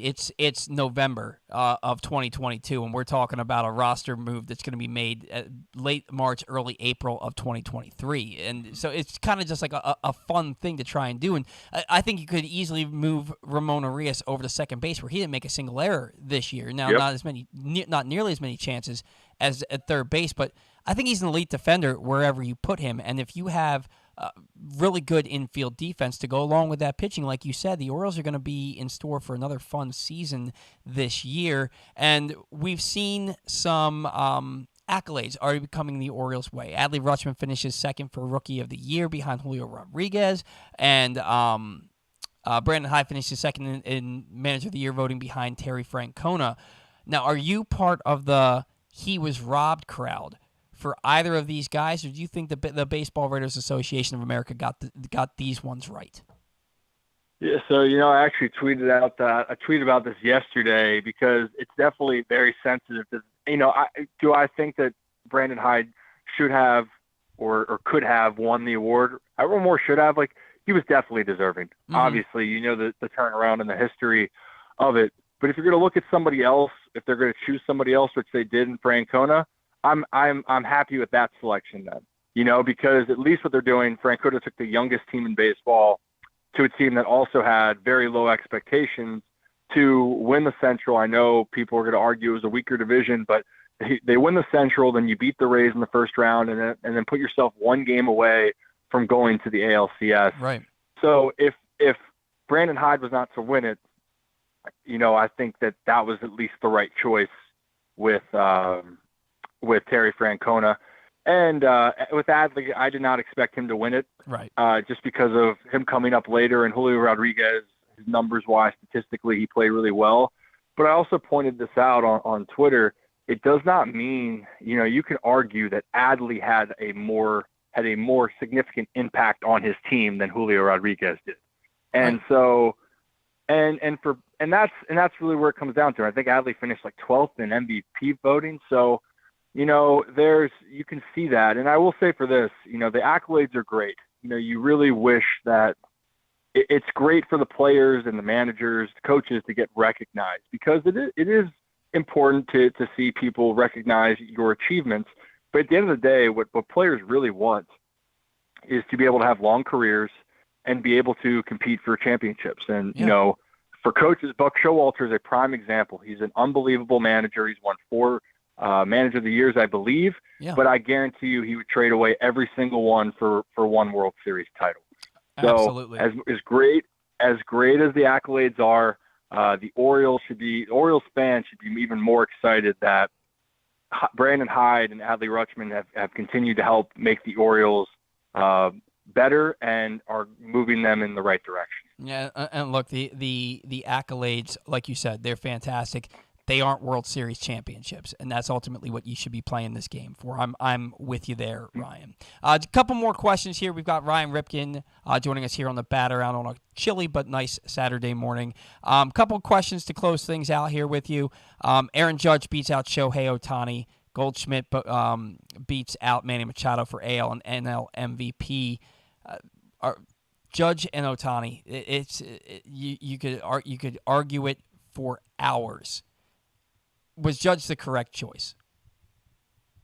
For me, it was. But I know this is honestly, I feel like you're talking about hours. I think people could debate this for weeks or months. It feels like. I feel like the debate for Judge Ohtani has been going on since the All-Star break. Right. And so, look, you could make the case every single year that Ohtani wins because he does something that no one else can provide. He can provide elite level production at the plate and elite level production at pitching. And even if he didn't do that, he's the only player that does both. Now, having said that, I think it's specifically because of the year Aaron Judge had. Offensively, we just saw a player have one of the best years in the history of Major League Baseball. And regardless of how you feel about the steroid era or not, that's irrelevant in this case because it's still one of the greatest seasons. But if you do not want to count anything with the steroid era, then you're looking at a player that became the first player in either league to hit over 60 home runs since 1961. And also he was up until the last couple of days chasing a triple crown, which was absolutely great and fantastic for the sport. And on top of it, if you take Aaron Judge out of the lineup, off the Yankees team, that's a completely different looking roster and feel in New York. So I think for the year, Aaron Judge, usually any other year you would say it's Ohtani, but Aaron Judge definitely was just as deserving of the MVP this year. Yeah, no, we had Paul Moncano on the show back during, I think, towards the end of the regular season, and he said it best to me. Last year, Ohtani was the story in Major League Baseball. He deserved the MVP. This year, Aaron Judge was a story in Major League Baseball. He deserved the MVP. Now, the National League, Paul Goldschmidt, he beat out Manny Machado, one of the older MVP winners. I think he was the oldest first-time MVP winner at 35 years old. You can make the argument that Manny Machado was more valuable to his team when you look at the fact that Tatis wasn't there and all the clouds around Tatis, and then they had to bring in these guys who kind of underperformed after the trade deadline. They still made the playoffs. Machado playing on that badly injured ankle, still putting up MVP numbers. I love Paul Goldschmidt. I feel like he's been deserving of an MVP multiple times in his career, but I also love Manny Machado. For me, I thought Manny was more deserving. Where do you fall on that? Both great players, and I think Paul Goldschmidt's been underrated for his entire career. Yep. And to see him get that recognition, because he honestly is one of the best pure hitters in all of baseball. I mean, he is unbelievable. And then Machado, I felt he got a lot of hate going to San Diego in some of the years, and maybe even people would go as far as to say he was overrated. I don't know those people would actually believe that, but right. He's the opposite. He is so valuable, and you're right. And it's tough. I think that Goldschmidt was a good choice here. Manny was definitely deserving, especially with all that turnover and or I should say drama with the Padres this year. He showed great leadership, and without him on the Padres, there's no way that they make the run that they did. Right. So you definitely could see why Manny could win it. But I'll tell you what, I think Manny is going to continue to play at a high rate, and so will Goldschmidt. But I won't be surprised if Manny Machado gets a chance to win a MVP in the next few years. Yeah, he's one hell of a player, and I think we can all say we miss him here in Baltimore. A couple quick questions before we let you go. Should Pete Rose be in the Hall of Fame? Oh man, that's a. Honestly, I get more indifferent. I think about it by the circumstance, because there's the argument in between. I will say this: the Hall of Fame definitely needs to figure out what they want to do when it comes to the steroid era, and then anyone else that's not involved in the steroid era. Pete Rose is this exception where he's such a tremendous, or was such a tremendous player. And you wonder at some point if they will. I think eventually at some point he will get in. Deep down, I think he will. But there's a lot of issues that still need to be addressed before, the Hall of Fame and MLB, allow more players in. I think honestly, the questions are going to rise more if now in the steroid era, if some of these players now get in. If those players get in, I believe that Pete should be deserving as well. I think for Pete, unfortunately, and I don't know about the quality of human being he is, but I know about the quality of baseball player he was. For him, it's probably going to be he's probably going to have to be posthumously put in. I think that's the only way that he gets in. And you kind of started to go into my next question. Bonds, Clemens, Palmeiro, should they be in?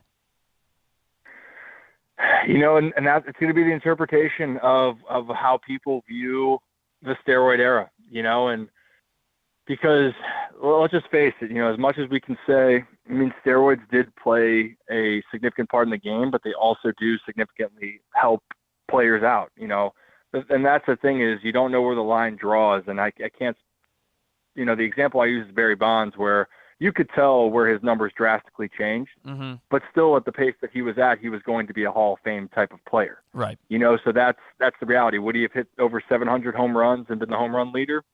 Home run king? Probably not. And so I think that's where it is. So it's going to be an integrity part. But again, it goes back to the question of, does MLB acknowledge that the steroid era, that was a part of baseball? And so far it's been the case where it's been denied. So until they make a decision on that, I don't. If they rule in favor of it, then they will be in. But if not, then those guys, unfortunately for them, will have to be out. Yeah, and that's the way it's looking for now, anyway. And then finally, you're a big football fan, and you've been pretty outspoken about your football fandom. Should the Ravens extend Lamar Jackson, and are they currently the best team in football? Of course they should extend Lamar Jackson. Everyone wants to see him in the purple and black for future years. It's a tricky business, though. All sports, it's still a business, and you're trying to do in what's best interest for, the organization. So it's tough. For the Ravens right now, I can't say that they're the best team in the NFL. That's not fair to the other teams, but I will say this, and they're one of the teams in the NFL that I would say the majority do not want to play. Yeah. And I think that's a great quality to have as you move towards the postseason. Like another team to me is the Titans. Mm-hmm. The Titans are a brand of football. They get criticized a lot. It's not going to work. But I tell you what, not a lot of people want to play the Titans as it gets more into crunch time. And I think the Ravens have the quality, and they definitely have the roster to make a Super Bowl run.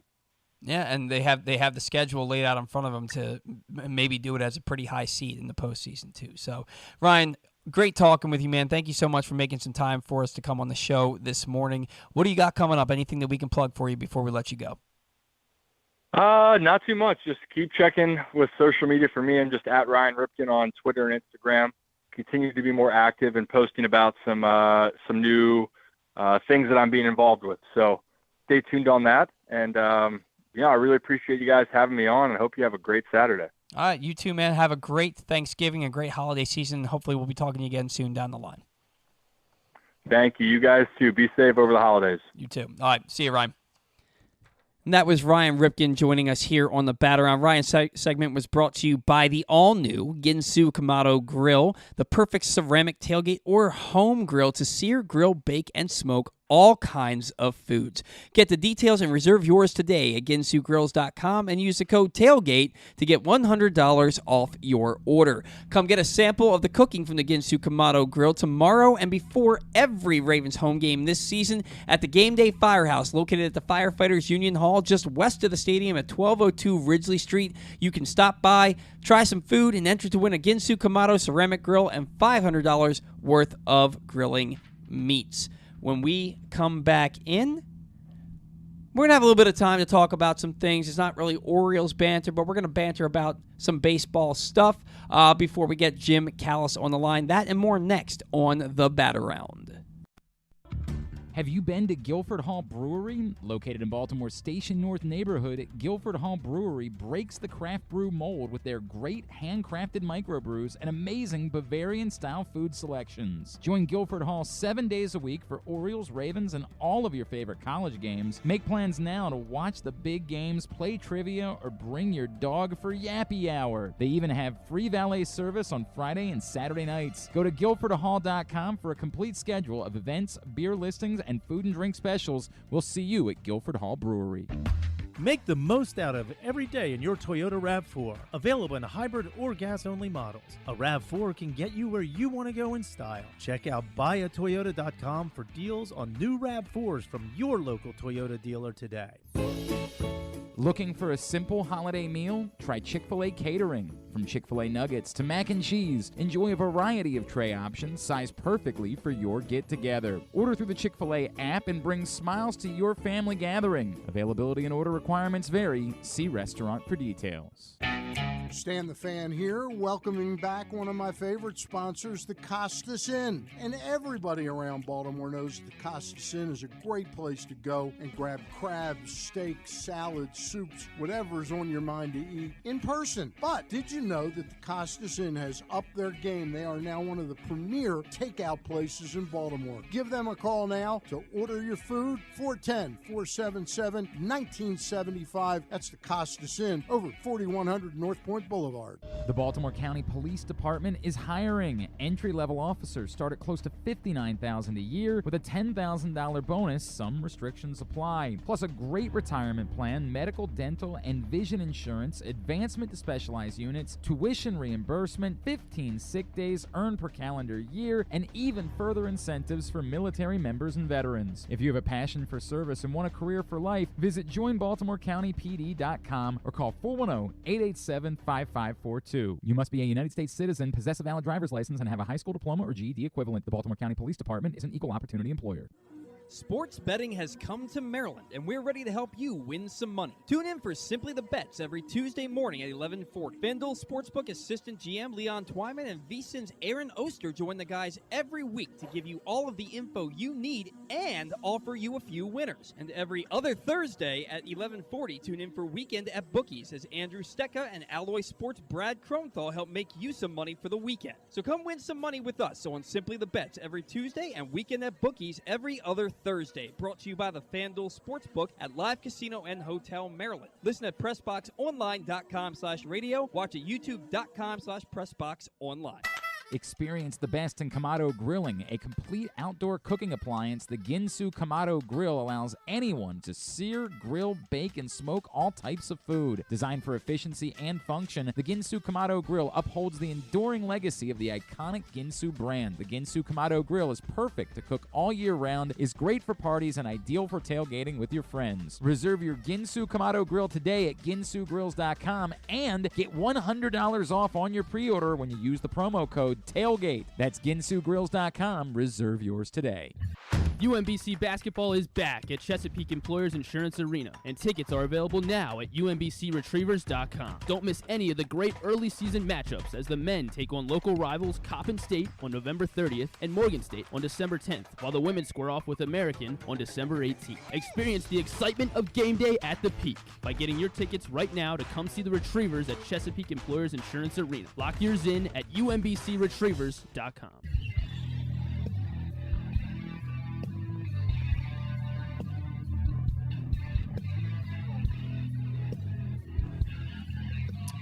And we are back live on the Bat Around today. Zach and I were just talking about online mobile betting. We were. Online sports betting will be starting in Maryland this Wednesday. It feels like it's taken forever, but it is finally here. PressBox is your source for the best offers and sign-up incentives. Starting now, you can get $500 or more in pre-registration credit, plus other incentives by going to PressBoxOnline.com/offers. Just go to PressBoxOnline.com/offers now to get your $500 in pre-registration bonus credits. You are not mishearing me. $500. When we did the read 2 weeks ago, it was $100. When we did the read last week, it was $300. Yeah. This week, it's $500. But you got to do it now, because once betting goes live on Wednesday, you can't. So go now to PressBoxOnline.com/offers and get your pre-registration bonus credits, $500 or more. PressBoxOnline.com/offers. That was a well done live read right there. Well done. Thank you. Thank you. It was eloquently done. Thank you. You're eloquently done. Oh wow, that's an interesting comment. All right, so the I want to. It's a transition. I want to get into this MVP talk a little bit. Okay. Because I had a guy a month ago. I was substituting on a baseball team. My team was supposed to have a game that morning, and the other team forfeited. They didn't have enough guys. Honestly, they just saw me in my tight jersey, and you're like, we don't want to face that guy. Yeah. We're forfeiting. No, just didn't have enough guys. They forfeited. I ended up playing for another team that day because I just wanted to play baseball. And a guy got into a shouting match with me. And when I say shouting match, I was making my point, and he was yelling to make his point. And I eventually said to him, I was like, you can yell all you want. Being louder doesn't mean that you're right. And he was arguing that Shohei Ohtani should be the MVP this year. And I was arguing Aaron Judge should be the MVP this year. He had historically one of the greatest seasons in the history of baseball. Yeah. He set a new American League mark for home runs. Okay? I get that what Shohei Ohtani does is amazing. Yeah. He did it last year. And offensively, last year, he was better. And this year, pitching-wise, he was better. Maybe next year, he hits 50 home runs and wins 20 games with a 1.82 ERA. Maybe he wins Cy Young and MVP. My whole point was Aaron Judge did something that hasn't been done ever. Right. He broke a 61-year-old record for home runs in the American League. And the Major League record for home runs in the season is 73. It's always going to be 73. Yeah. Barry Bonds did that. Even if your argument is steroids, the pitchers were on steroids too. Correct. Okay? And Barry Bonds could hit 45 home runs in a season anyway. Now, look, if Barry Bonds just went out and took steroids and picked up a baseball bat, he wouldn't be able to hit 73 home runs in a year. He wouldn't be able to hit one. Yeah. You have to have the hand-eye coordination to hit the ball, right? You're not just going to go from a 180 hitter to a 290 hitter because you took steroids. That's not how it works. Steroids helps the body heal quicker until it ends up eventually deteriorating your body, but it helps your body heal quicker, and it makes you stronger. So Barry Bonds, there are a number of guys who could take steroids and not really see their home runs improve because a 420-foot home run is now a 430-foot home run. Yeah, you build muscle really quick with them, and they certainly have an effect. I mean, we saw that throughout the entire 90s. Paul Valley, huge steroid supporter. User. Yeah. No. But yeah, so for me, the all-time home run record is 73. Unquestionably, it is. In a season. It counted then. It wasn't illegal then. Right. And it is what it is. But Aaron Judge set the American League home run record. He broke a 61-year-old record and almost won a Triple Crown. Historically, one of the probably like a top 5 season of all time, if I'm correct. He deserved the MVP. Shohei Ohtani is going to win a number of MVPs likely in his career. But let's also not forget about the fact that You're probably not going to see too many guys accomplish the feat where they win like 4 MVPs in a row like Barry Bonds did, because people get bored. Like, let's be real about this. People get bored with the idea of the same guy consistently winning. Mike Trout was the best player in baseball for 10 years. And honestly, he finished second in the American League with 40 home runs this year, and he missed like 2 months of the season. He did, yeah. He's still the best player in the game. But he's getting older, and his body's kind of giving out on him a little bit. I can attest to that myself, you know?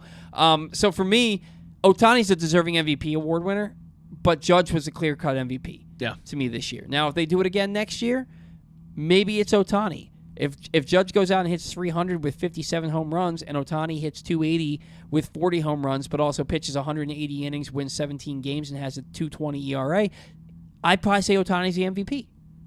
It's just Judge doing something that's never been done before puts him over the top for me. The National League, I've always been a big Paul Goldschmidt fan, and I agree with Ryan Ripken. He is arguably the most underrated player of his generation. The numbers that he put up out in Arizona, nobody talked about him. He was a Gold Glove first baseman who hit 300 with 30 homers and stole 20 bases every year. He was a hell of a player. Goes to St. Louis, still good, not the player that he was until this year. And this year he was absolutely phenomenal. Hit well over 300, over 30 homers, over 100 RBI, scored over 100 runs. Absolutely phenomenal season. He had Nolan Arenado on his team, and he had Tyler O'Neill. And even though Tyler O'Neill was terrible this year, he was a 6-win player last year, and higher WAR than Bryce Harper, and Bryce Harper won MVP. So you still have to worry about him, and he came on at the end of the year. It's still a dangerous hitter. You know what's in there. He had protection. Manny did this on a team where he was the guy. Eric Hosmer is not providing that kind of protection. Fernando Tatis wasn't there all year.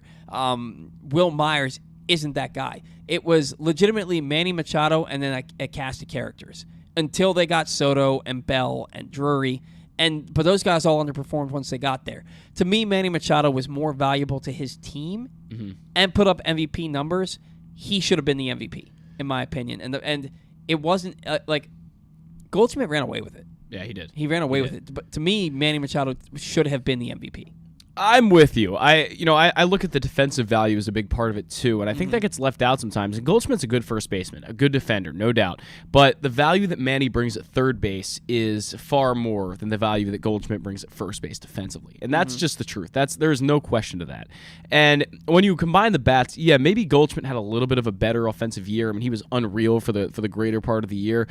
If you combine defense and offense, I'm picking Manny Machado, and that's not really an Orioles bias. I think the defensive factor of it is left out often because you give out Gold Gloves, you give out other awards for defense, but you leave it out in MVP a lot. And Manny Machado is a guy who just brings a lot to the game. Every aspect he's excellent in across the board, and he deserves one at some point. So hopefully he gets one. As far as the Aaron Judge Ohtani debate, they both had incredible years. And I've said before, we've had heated discussions about who the more talented player is overall. I mean, you've said if Aaron Judge had learned to pitch at a young age, he could have had success in the major leagues given his physical abilities, and that could certainly be true. I don't think you can discredit at all what Shohei Ohtani did this year. It was incredible across the board. I do have to agree with you. Aaron Judge is the slight MVP for me here. Just gets the slight edge for me, just because, like you said, I mean, he did something that hadn't been done in 61 years on a team that really he didn't have a lot of protection for half the year because they were injured so often. So Aaron Judge did things that were really unprecedented, and he deserves, I think, that accolade because of just what he was able to accomplish. You look at how bad the Yankees were in July and August. Right. This year, they were one of the worst teams in baseball in July and August. Aaron Judge was the best player in baseball the second half of the season. He was. His slash line, his power numbers, his power numbers are always going to be there. But the second half of the season, he went off like a friggin' firework. His ISO this year was like 375, just unreal. He was without Aaron Judge. I don't know that the Yankees turn it around. I don't think they would have in the second half of the season. Now they got off to such a hot start that they may have been a playoff team regardless. Yeah. But without Aaron Judge, you have and the thing is, I looked at Aaron Judge and he had like a 10.9 WAR, something like that, something crazy. Oh yeah, and it's unreal. You take away Aaron Judge, and the Yankees still make the playoffs. You take away the 10 wins, the 11 wins, and the Yankees are still a playoff team. Yeah, but yes, I don't think that they are. I don't think that they are because Judge not being in that lineup affects everybody else around them, and that swoon that they had in the summer months, the second half of the year, I don't know that they are able to pull themselves out of it. So for me, it's Aaron Judge is, to me, I'm not going to say runaway, because Shohei Ohtani, given what he can do, you can't argue that he's not the best player in the league right now, given what he can do on the mound and at the plate. But Aaron Judge is, he's so good. He's so good. He sure is. We got to get Jim Callis on the line. Zach's. I've got 2 numbers for him, because apparently he had us call him at different numbers at some point. So if you could send me the one he wants to be called at today, that would be perfect, because I have the 2. So sure. Let me get that sent over to you while Zach problem. While Zach is getting Jim Callis on the line. I'm going to go ahead and tell you about PressBox's Glenn Clark Radio. It is the definitive place to find your best daily discussion for Baltimore sports, that being Glenn Clark Radio.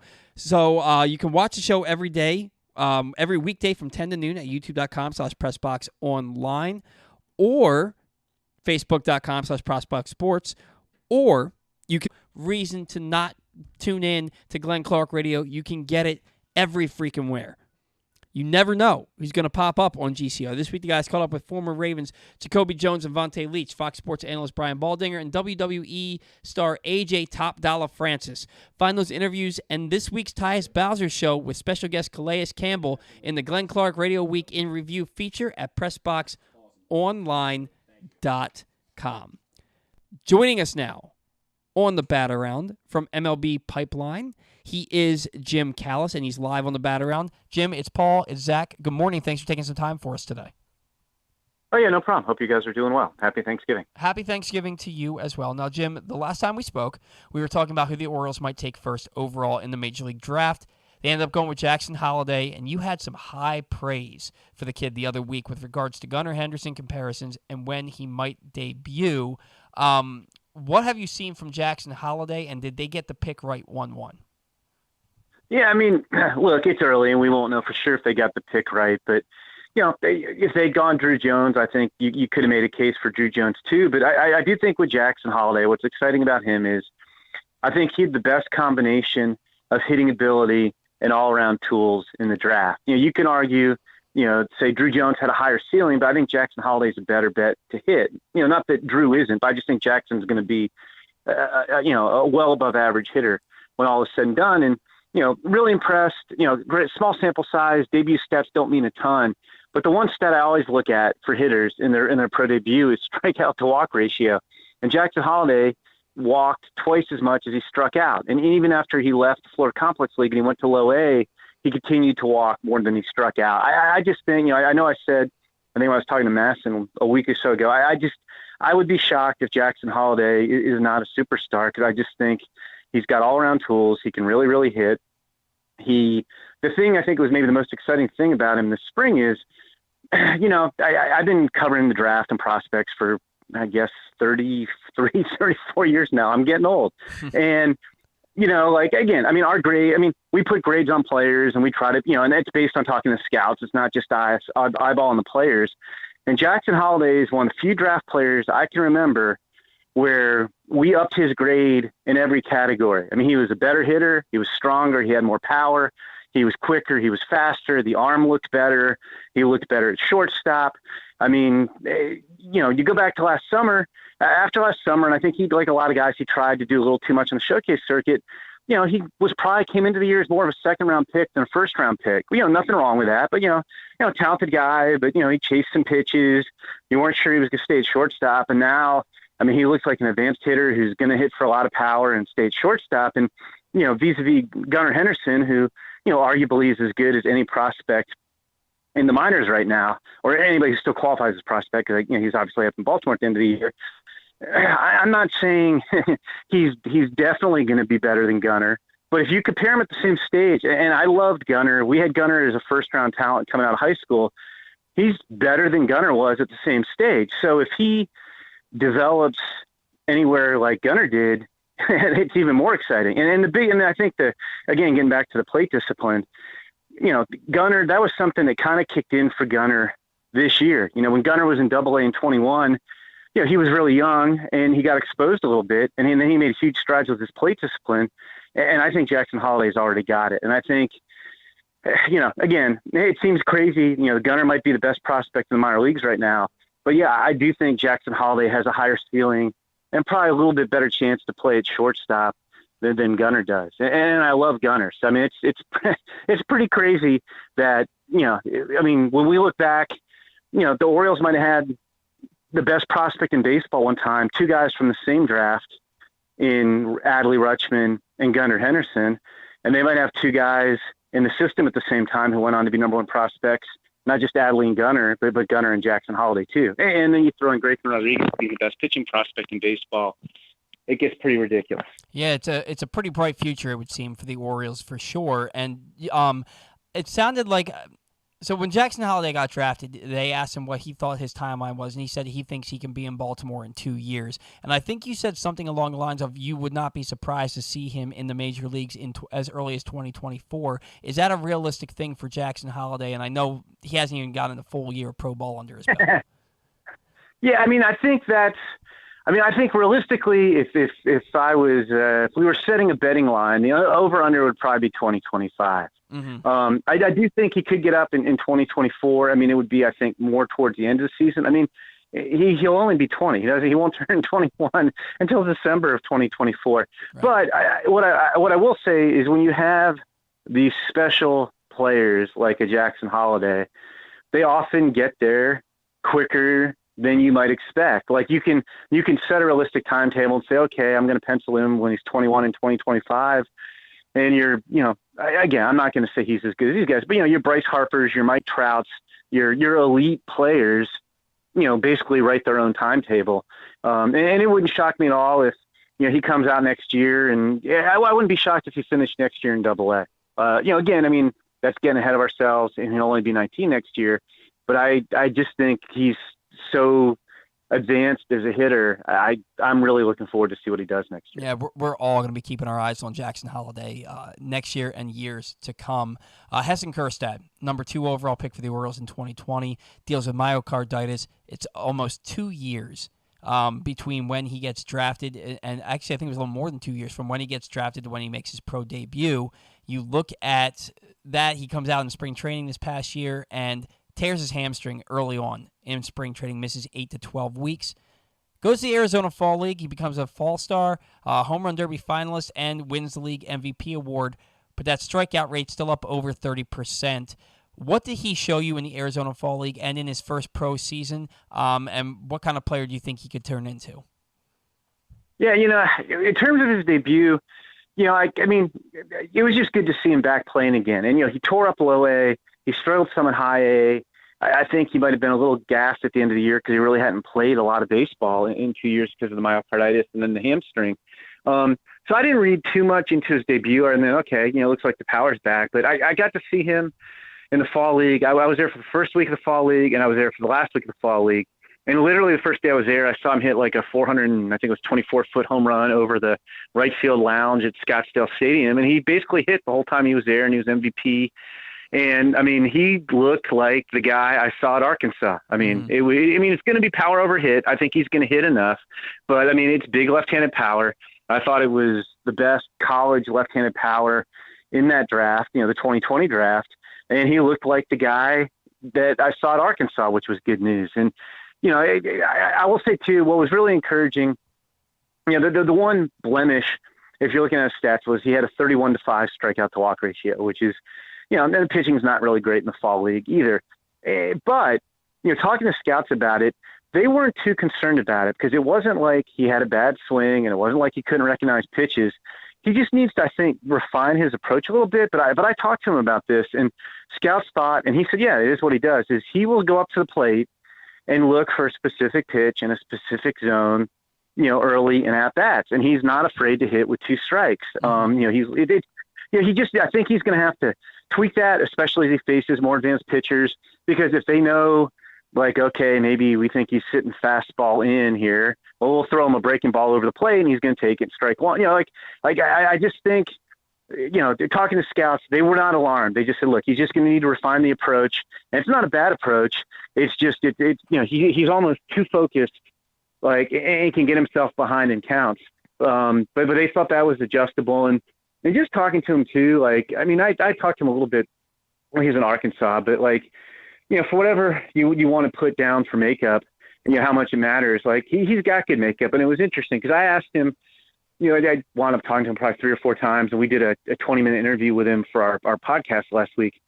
And I asked him on the first day of the season, about expectations, because as you guys know, you guys cover the Orioles.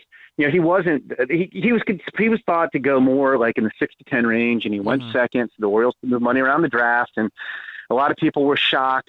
I think a lot of people expected Austin Martin was going to go number 2, and he's in Vanderbilt, and he's kind of gone backward. But anyway, so there was a lot of, I think, dismay might be strong, but people are like, what are we doing? Why do we take this guy at number 2? And I just asked him about, the expectations and the pressures, and then you don't get to play for 2 years, and how much does any of that weigh on him?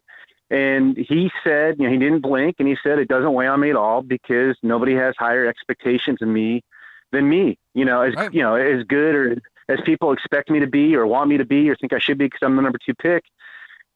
Nobody thinks I want to be better than that. And I, expect to be better than that. And I'm telling you, if you guys ever interview him, the makeup's there too. So I'd be very encouraged by Heston Kjerstad. And like I said, that 31-5 strikeout to walk ratio, it's not as alarming as it might be out of context. Scouts just said, look, you're just going to have to refine that a little bit.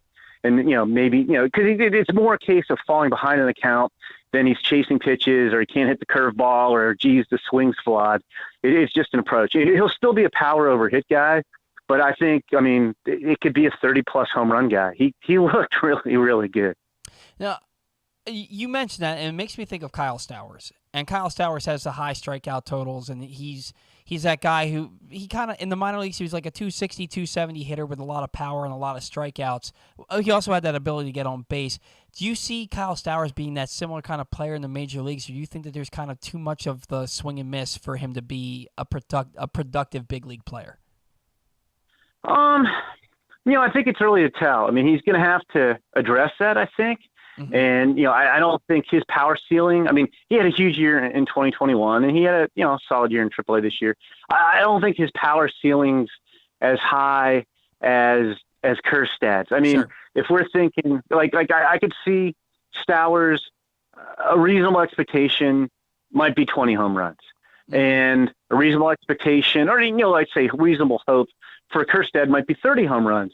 So you're going to put up with I guess what I'm trying to say is I think Kjerstad can get away with more swing and miss than Kyle Stowers can, because I think Kyle to me projects more I think realistic ceiling is he's an everyday player. Mm-hmm. I think, Kjerstad's really, has a chance to be an all-star, or at least an everyday player on a good team. With Stowers, he's kind of, for me, and I don't mean this as a knock, and people listening maybe go, oh, he's killing him, and I'm not. Because it's difficult to be a good big leaguer. I think to me, Stowers' ceiling is somewhere between, fourth outfielder, everyday player. Maybe the ceiling, the realistic ceiling would be everyday player on a contender. And I think that's more kind of what you're hoping Kjerstad's floor is that he's an everyday player on a contender. So, but yeah, getting back to Stowers, he is going to have to, address the strikeouts and walk ratio. You got taken the minors, he struck out. He did cut it down in AAA this year, and he struck out at about a 30% clip in the big leagues. But it was also his first exposure to the big leagues, and he put up decent numbers overall. So I wouldn't read too much into it. I'll be interested to see what happens with him. But he has a chance to be, I think, a good complementary starting outfielder on a contending Orioles team, whereas I could see Kjerstad, maybe batting. I don't know how they're going to line up their batting order, but maybe it's Adley bats third and Gunnar Henderson bats fourth and Kjerstad bats fifth. When they're all ready. Yeah, no, I guess we'll put Colton Cowser up ahead of those guys or something, and then one of the first 2 spots. So. Yeah, Colton Cowser is a guy who really intrigues me. He got off to a slow start this year, but really took off once he got up to AA and then AAA. Well, in AAA he faltered, but he started to come on towards the end of the year. I don't expect him to start the year on the Orioles roster, but I expect him to get here at some point in 2023. What kind of impact do you think Colton Cowser can have on the big league club in 2023? Yeah, and I think that's realistic. I think, he still has work to do in AAA. But again, I mean, he got to AAA at the end of his first full pro season. So that's saying something. And, I do think there's some parallels between him and Kjerstad. They're different types of players, but it was the same type of thing. They took Cowser at 5 to spread money around elsewhere in their draft. And both those guys went higher than they expected to go on pure talent. But I think that somewhat overshadowed that these guys were really, really good. Cowser, the 2021 draft was not a great draft in terms of college bats. Henry Davis of the Pirates won first, and Cowser was the second one. And I think Cowser might have been the second best college bat, even though he wasn't projected to go that high. I think he can really hit. I think there's at least average power in there, and it could be average power with a lot of doubles. Maybe he's a 35-40 double guy with 20 home runs.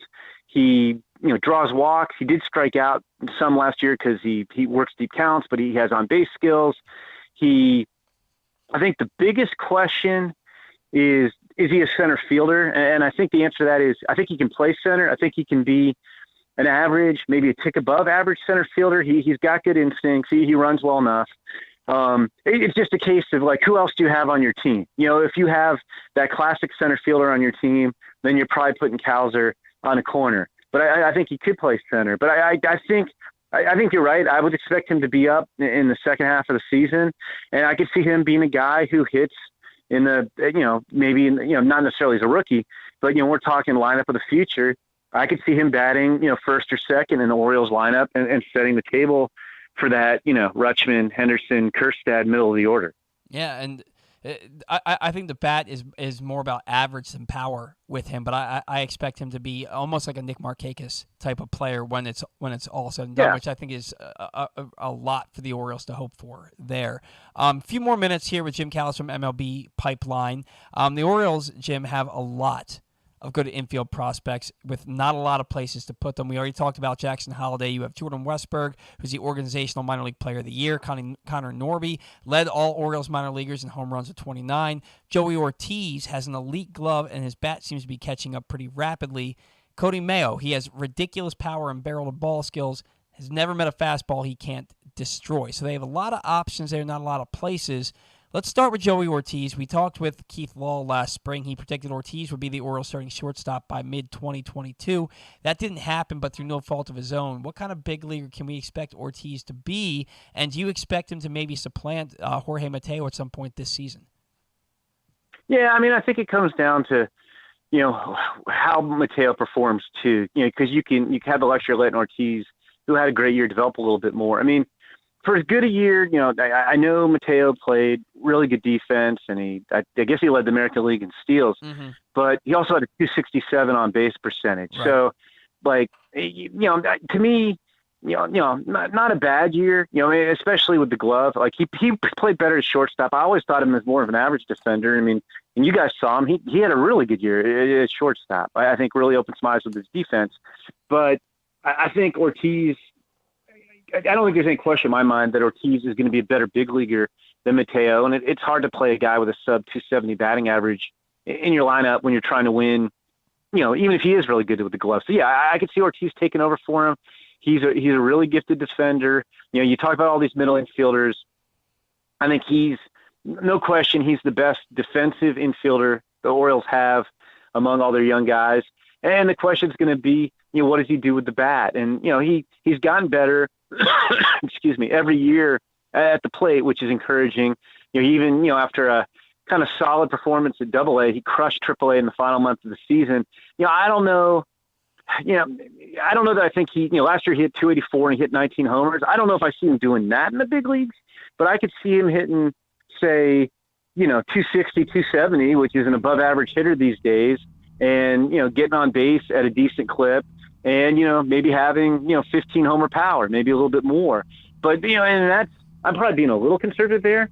And if he does that with the way he's capable of playing defense, that's a really good shortstop. So not necessarily right away because it takes some time to adapt, but I think he's a better offensive player than Jorge Mateo, and I think in the long run he's going to be a better defensive player than Jorge Mateo. He's not as fast. He's not going to steal bases, but I think he's a better hitter. I don't think there's any mind he's a better hitter and a better on-base guy, and he's going to have more usable power than Mateo. So, yeah, I could see him up next year, and it's kind of funny, like with all their talent, he kind of gets overlooked a little bit. I mean, not by you, but like he doesn't get as much publicity as some of the other names in the system.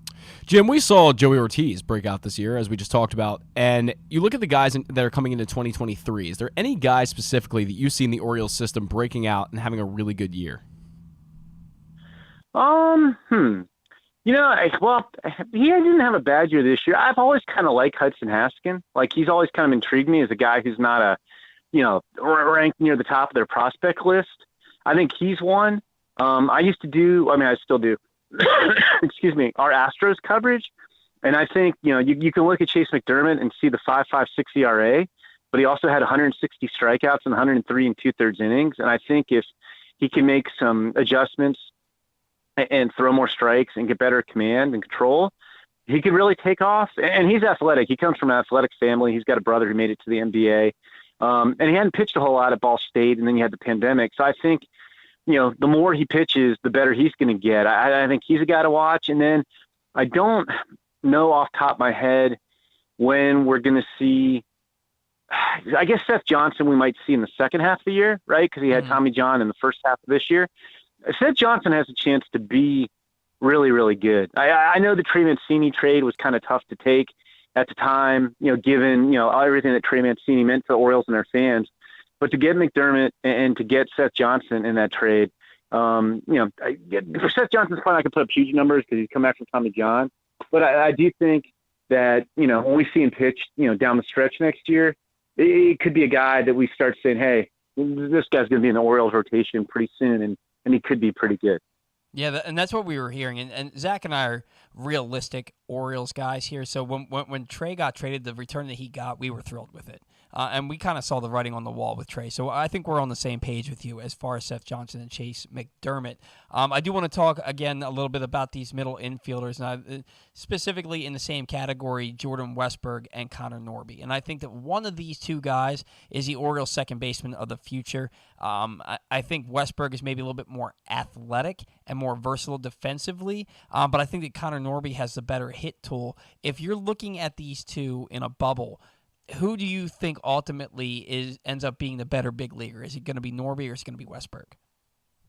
Yeah, I think you broke those guys down pretty well. I think Norby's the better pure hitter. I think Westburg's got, a little more pop. He's got more speed. He's got more defensive versatility. You could play him on the left side of the infield too.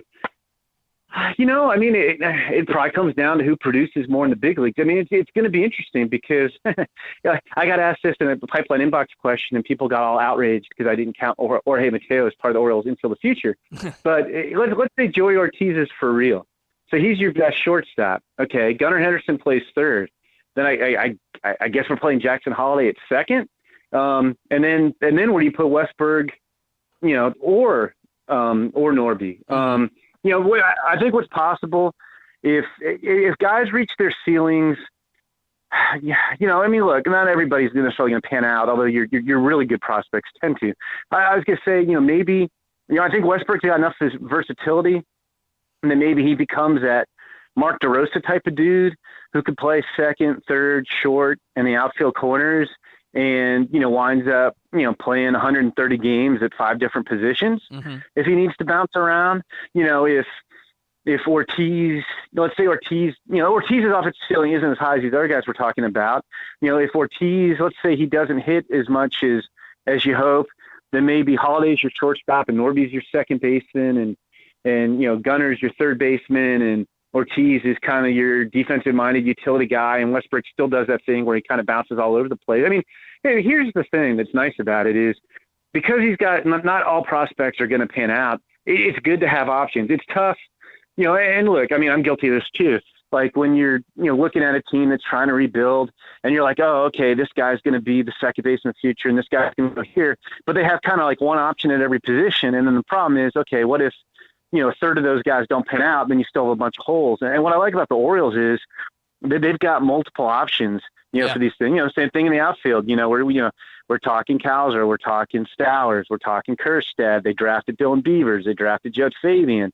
They've got Cedric Mullins. It's like there's I just ran off 6 outfielders and you need 3. And, they've got a lot of options. Kobe Mayo probably winds up at first base or DH, which is, probably what Mountcastle does. I mean, you've got a number of options. That's why it's going to be fun to see how it plays out. And the nice thing is they're going to kind of get there. Holiday's going to take, most at least 2 minor league seasons to get there. So you can kind of try to work in, I think, Ortiz and Henderson and Westburg next year. And, maybe Norby toward the end of the year gets up there. But it's not like you don't have to figure it out today, I guess is what I'm saying. You just have a bunch of options. You absolutely don't. And let's be honest about this too, Jim, is that if we have this conversation this time next year or even 3 to 6 months from now, there's a good likelihood that some of these guys we've discussed today aren't in the organization anymore because the Orioles have traded them for pitching. I was going to say that's the other thing. You have that flexibility to go now that you're contending. You can, you have a surplus. You have one of the best farm systems in baseball. You could do exactly that. You can go out and if the Orioles were to sign a free agent pitcher and then go trade for a pitcher, could we see them winning the wild card next year if things work out the way they hope? Yeah, you really could. And you're right. I mean, they could trade, you could trade a Jordan Westbrook because you have a Connor Norby. You could trade a Kyle Stowers because you have a Colton Cowser. They're not going to trade, the big guys, but you do have some flexibility. I mean, depending on who you're talking to, maybe you do trade Joey Ortiz and you let Mateo, kind of bridge the gap until Jackson Holiday's ready to play short, or you always play Gunnar at short and somebody else at third. But it gives you a lot of options. I mean, nobody ever has. It's never a problem to have too many guys for too few spots because you can just trade guys to fill other holes. Sure, absolutely. Now, Jim, final question, and you kind of mentioned it not too long ago. Ryan Mountcastle, he had all the peripherals to say last season should have been a breakout year. If a guy who had 33 homers as a rookie needs a breakout year, stats didn't match the peripherals. Job at first is his in 2023, but you said, and I agree with you, Kobe Mayo kind of profiles as a first baseman, even though he has that elite arm. What do you think the chances are that the first baseman of the future for the Orioles is Kobe Mayo and not Ryan Mountcastle, or do you think that Mayo ultimately ends up being more of a DH?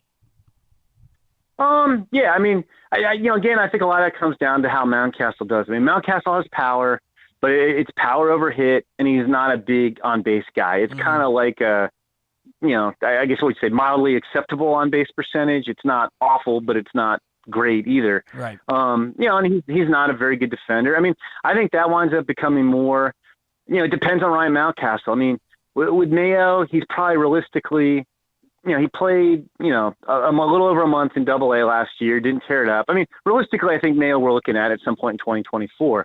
Mm-hmm. So I think a lot of it comes down to how Mountcastle does in 2023. If Mountcastle, his numbers go up, and let's say he can, get on base, 320 clip, and he hits 30 home runs, then one of those guys is your first baseman, one of those guys is a DH when Mayo's ready for a shot. But if Mountcastle, let's say Mountcastle regresses a little bit more, and his numbers go down, and let's say he hits 245 with a 300 on base and 18 homers, then he might be the guy who's on the bench and Mayo is playing at some point in 2024. So I think a lot of that. I mean, that's what I was trying to say before. When you have all these options, I mean, they are going to try to win next year. They are going to try to contend, but you don't have to answer all the questions right now, or even at the end of 2023. You're just gathering more information. So I think how Mountcastle versus Mayo plays out, or if they're both in the lineup, it really depends on what Mountcastle does next year. I mean, and again, I mean, I like Ryan, but let's say he has a bad year and he hits 240 with 15 homers and like a 280 on base percentage. You might not tender the guy theoretically, rather than have to go to arbitration. But it could go in any directions. I mean, what if he goes in the other direction and he hits 35 homers next year? Then all of a sudden he might be an all-star. So I mean, that's what's kind of. I mean, I feel good for Orioles fans is that the team I think is going to at least contend to some extent next year, but B, I think we're only at the beginning of seeing how good this Orioles team can become. How good is Joey Ortiz? We'll know more next year, and how's the infield going to shake out? With all these guys, it's fun to consider all the options. And again, having multiple options gives you fallbacks in case some guys don't pan out like you hope. Yeah, it's going to be. It's looking like this past year was just the beginning of a lot of fun seasons lining up here for the Orioles to come. So, Jim, what can we plug for you before we let you go today?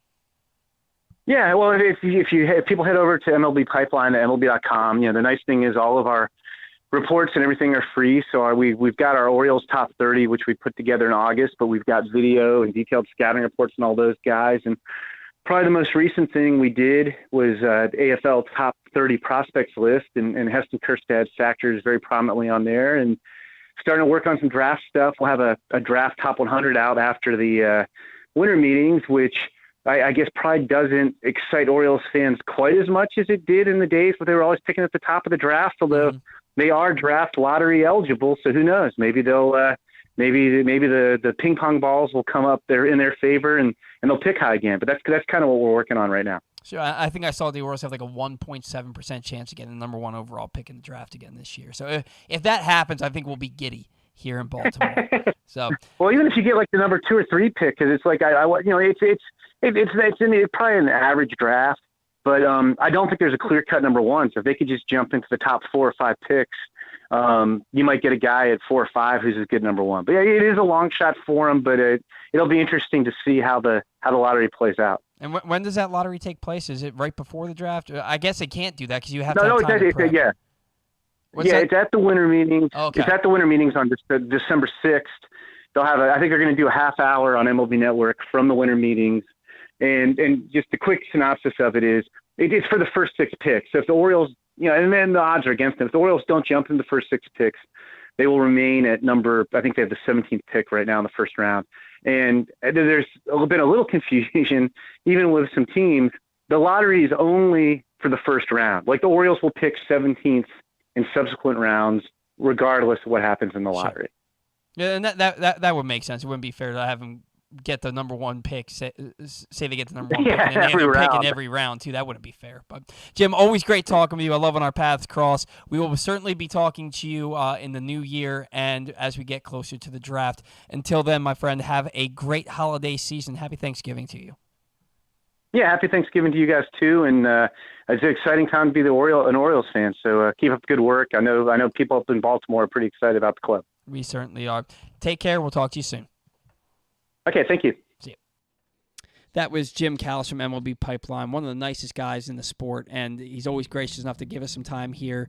And he's always gracious enough to come on the show right around the draft, which is he's so busy. So I'm always grateful for that. It's nice to talk to him in the offseason when we can lock it down and have a little bit more time with him. So I want to remind you that the latest edition of Press Box is available now. On the cover, new Maryland basketball coach Kevin Willard sits down with Stan Charles and Glenn Clark to discuss the situation he inherited in College Park and how he plans to get the program turned around. Also inside, we introduce you to men's and women's college basketball players from all the teams in the area. And Bo Smolka profiles Ravens receiver Devin Duvernay. Press Box is available for free at over 500 area locations, including 60 Royal Farm stores, and you can always find the entire edition as well as the best daily coverage of the Orioles, Ravens, and Terps at PressBoxOnline.com. When we come back in, Zach, do you have a trivia question for me today? I do. When we come back in, we have a trivia question which will determine our final thoughts, and we'll close things out on the bat around. That and more next. The Baltimore County Police Department is hiring. Entry-level officers start at close to $59,000 a year with a $10,000 bonus. Some restrictions apply. Plus a great retirement plan, medical, dental, and vision insurance, advancement to specialized units, tuition reimbursement, 15 sick days earned per calendar year, and even further incentives for military members and veterans. If you have a passion for service and want a career for life, visit joinbaltimorecountypd.com or call 410-887-5542. You must be a United States citizen, possess a valid driver's license, and have a high school diploma or GED equivalent. The Baltimore County Police Department is an equal opportunity employer.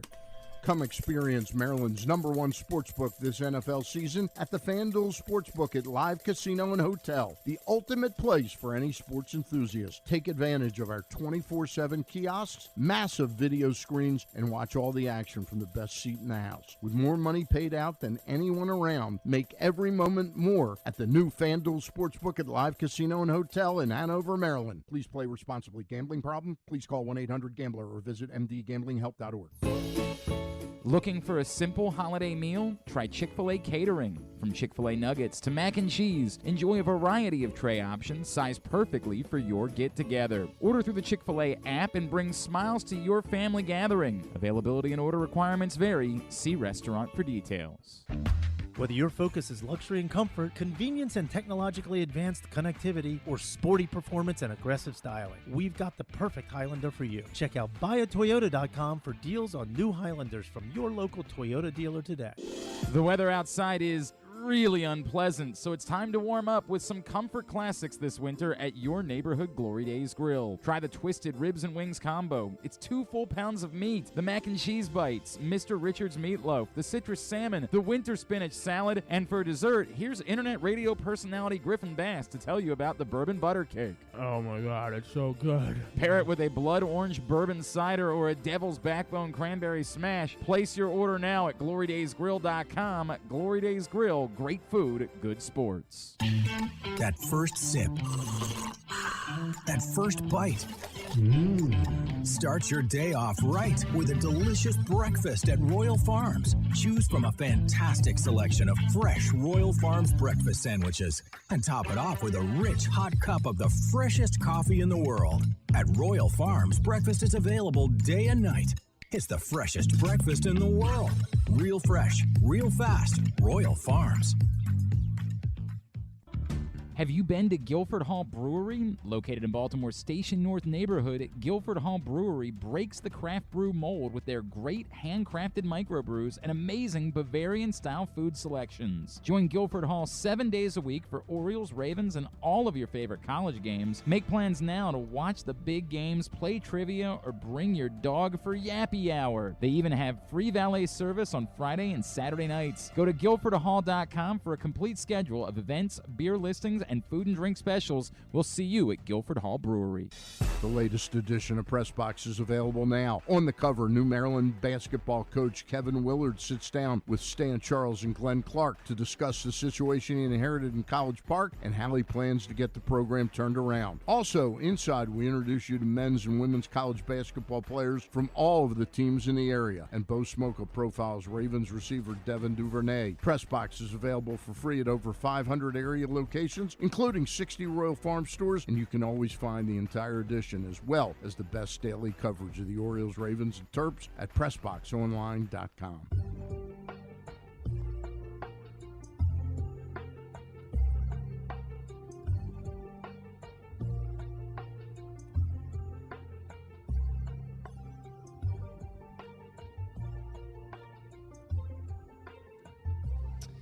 Welcome back into the Bat Around. The Bat Around is brought to you by the Tyus Bowser Show. The next Tyus Bowser Show is Tuesday, November 29th at Mother's Peninsula Grill in Arnold.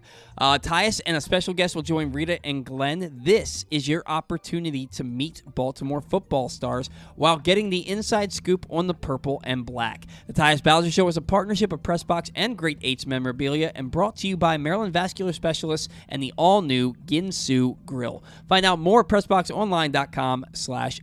And look, if you happen to miss a show, if you happen to miss a Tyus Bowser show, don't worry. You can check it out Friday nights throughout the season on 105.7 The Fan. Zach, trivia. Yeah, I got a tough one for you. I'll be honest with you. This is a tough one.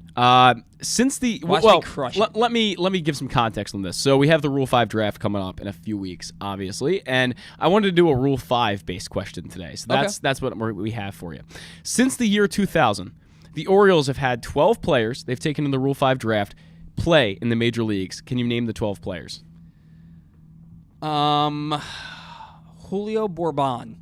Not one of them. No. That's not his name. It's something similar to that. Like Morbin but there's a name close to that. Are you sure that was before the year or after the year 2000? Because I do not have him on this list. He might have been taken, but this is only the guys that have played in the majors with the Orioles. I saw this guy play in the majors, and he was a Rule 5 pick. So I'm going to start off with the obvious ones. You have Ron Flattery. You have Anthony Santander. Sure. Nestor Cortez Jr. Yep. Pedro Araujo. I didn't know if you'd get that one. That's another one. Who was the other guy? I don't think he played in the majors. I think they gave him back before him. But Drew Jackson. Yep. So I have 5. Oh, T.J. McFarland. Yes, T.J. McFarland. Yep. By the way, there's 13 because I can't count. Tyler Wells. Yep. Who did they take in the Rule 5 this past year? Oh, Richie Martin. Who did they Another take, big one. Who did they take in the Rule 5 this past year? Actually, there's 14 because Richie Martin is not on my list. So there you go. Richie Martin is another one. So there's 14. It's like when I gave you the trivia question last year and totally forgot about Albert Bell. Albert Bell wasn't on the list. Whoever put out this list is incorrect because Richie Martin is absolutely one of them. God, I'm trying to remember who the hell they took. There's a big prominent one you're missing at the moment. Actually, a few prominent ones that are well known. There's one I don't think you're going to get. Few prominent ones that are well. Yeah, there's one that played on the team for I believe 3 straight years. I want to say 3 years. Joey Rickard. Joey Rickard. There you go. So I have 9. So you have I have correct. 9. Did they take somebody in the Rule 5 this past year? Oh, there wasn't a Rule 5 this past year. There wasn't a Rule 5. There wasn't a Rule 5 this past year. Correct. So I'm trying to think without hurting myself. Let's see. 2013, who did they take in the Rule 5? There was another guy. They took 2 guys in the Rule 5 when Drew Jackson played, and I can't remember his name, and I don't know that he stayed. And I know that they gave they took 2 guys in like 2021 that they sent back. Yeah, that was Brandon Bailey and another reliever from the Phillies, I believe it was. So those guys did not count. It's not like Jose Morban or something like that. You got a Jose. There is a Jose, but it's not that. Jose. This is the second earliest. So you're looking at. Yeah, I think this is the guy that I'm thinking of. Yeah. What the hell was his last name? If you say it, I'm going to be like, oh, yeah. You will. You absolutely will. Because he is a very prominent guy. He's a prominent guy? Yes. Yeah. That they took in a Rule 5. They did. And he played here. He did play in Baltimore. It's just not a prominent guy you would think of as far as an Oriole goes. Huh. Yeah. I'm going to call it, man. I got okay. 9. I'm I'll finish out this list. 9. So, in 2000, they took Jay Gibbons. So, that was number 1. Oh, that's right. So, that was a big one. And he hit 15 home runs. Jay Gibbons was not too bad with one. But Jose Bautista in 2003. Oh, yeah. 16 games with the Orioles. That's it. 16 games. I never even remembered him playing, but I knew he was taken. Fair. So that's 11. And so, Alfredo Simon in 2006. Alfredo Simone. Okay, there you go. He was okay. I've been saying it Simon for my entire life. His name is Alfredo Simone. Wow. He was a better he was a really good starting pitcher for like a year or 2 in Cincinnati, and he's the guy. He famously, I think he accidentally killed somebody because he shot a gun in the air and the ball came down and struck somebody. Wow, that's crazy. Yeah. Well, the last one is Rander Beard. Never would have got Not a guy I remember at all. Never even heard of that. Yeah, well, he didn't. Rander Beard. For a lot of these guys, I mean, they last, like Pedro Araujo, for example, last a couple games in the majors, and that's about it. But I thought it was intriguing just because, there is a chance, I guess, the Orioles could take someone in the Rule 5 this year. Probably not as big of a chance as there's been in the previous years because they're turning the corner on the rebuild here. But it's definitely interesting to think about. Yeah, I'm interested to see what the Orioles are going to do with the Rule 5 this year. Yeah. I don't think they should take somebody. I don't think they're going to waste a roster spot on that. It's unless tough. The only way I see it happening is a reliever. Well, and if you get a guy like Santander where the prospect value is really high, which they knew about Santander in 2017 they took him, I believe. Mm-hmm. They knew the value was really high and that the injury was holding him back. Maybe I'd take a chance on a guy like that. Yeah, and I'm not gonna. I think I did well enough. Oh yeah, you did very well, well. I love those kinds of trivia questions because it's stuff that like I know the answer.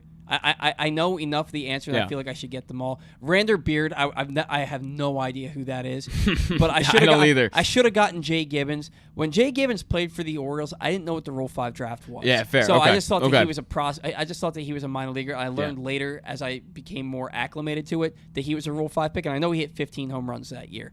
And then Jose Bautista, I don't ever remember him playing for the Orioles, but I know that it was 16 games. But I know that he was taken in the Rule 5 by them, and that was a guy. If they had, maybe we wouldn't hate him if they had held on to him. Maybe not. Maybe not. That's it. That was a great trivia question.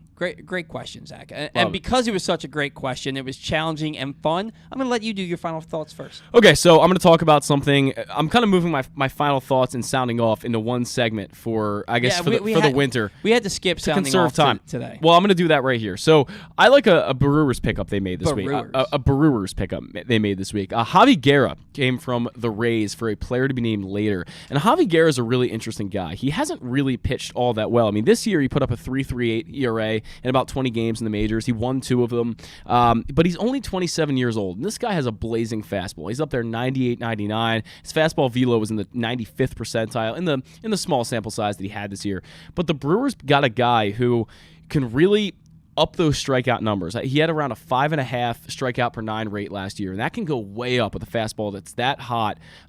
If the stuff comes around for Javi Guerra, only being 27 years old, plenty of room for improvement. You know I love Rays pitchers, and whenever a Rays pitcher gets moved, I always get excited about it because someone else is going to get a really good player. I mean, like the Orioles did with Cole Saucer, you've seen guys that come from the Rays over the years who go under the radar. So you're fired up about Seth Johnson?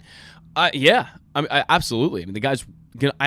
From everything we've heard from Jim Callis, from Jonathan Mayo, from any of the guys covering Seth Johnson, it seems like that was a really, really good pickup. Any of the Rays pitchers, I always get excited about them. So I think the Brewers made a really sneaky move here, and the Rays just keep producing these guys over and over. We'll see who that player to be named later is. I'm assuming it's not going to be someone great, but again, the Rays find these guys over and over. This guy went to the Rays? No, this guy came from the Rays to the Brewers. Correct. So let's see what the Rays get. We'll have to keep that name in mind. That I would love to look at this in the season, and see what he's doing. So we have to find a way to remember, Javi Guerra. The Rays, they're a pitching factory. And they do it the right way. I think the Orioles are kind of becoming that. Hopefully, it seems like their pitching development took a step forward in a big way this year. So that's exciting for the Brewers. Less exciting, I guess, for the Rays. I don't know. The Rays, they're going to be back this year because they're going to have all these guys back off of the injured list. But I'm interested to see what happens with them, whether they get relocated, whether they get a new stadium, whether they can continue to perform, to run the business the way that they do. And still be competitive. Yeah. By the way, Guerra's moved around a little bit. I should have mentioned that. He's been with San Diego, and I believe he was with Washington at one point too, but he's ended up with the Rays last year. So that was the only year he's been with the Rays. But again, what they can do to their pitchers, and like you said, they do it the right way. Yeah. My final thought, and I wasn't going to discuss this because I didn't want to give credence to it without it being confirmed, but if you're following Twitter, if you're on Twitter and you follow Baltimore sports, you may have seen from a guy, Spencer Schultz, who's a big Ravens guy. He put out a post last night that Zach shared with me saying that he's like, look, I know I'm a football guy and I don't know much about baseball, but I have it from a reliable source that the Orioles are in deep negotiations with a local investment group for the sale of the Orioles.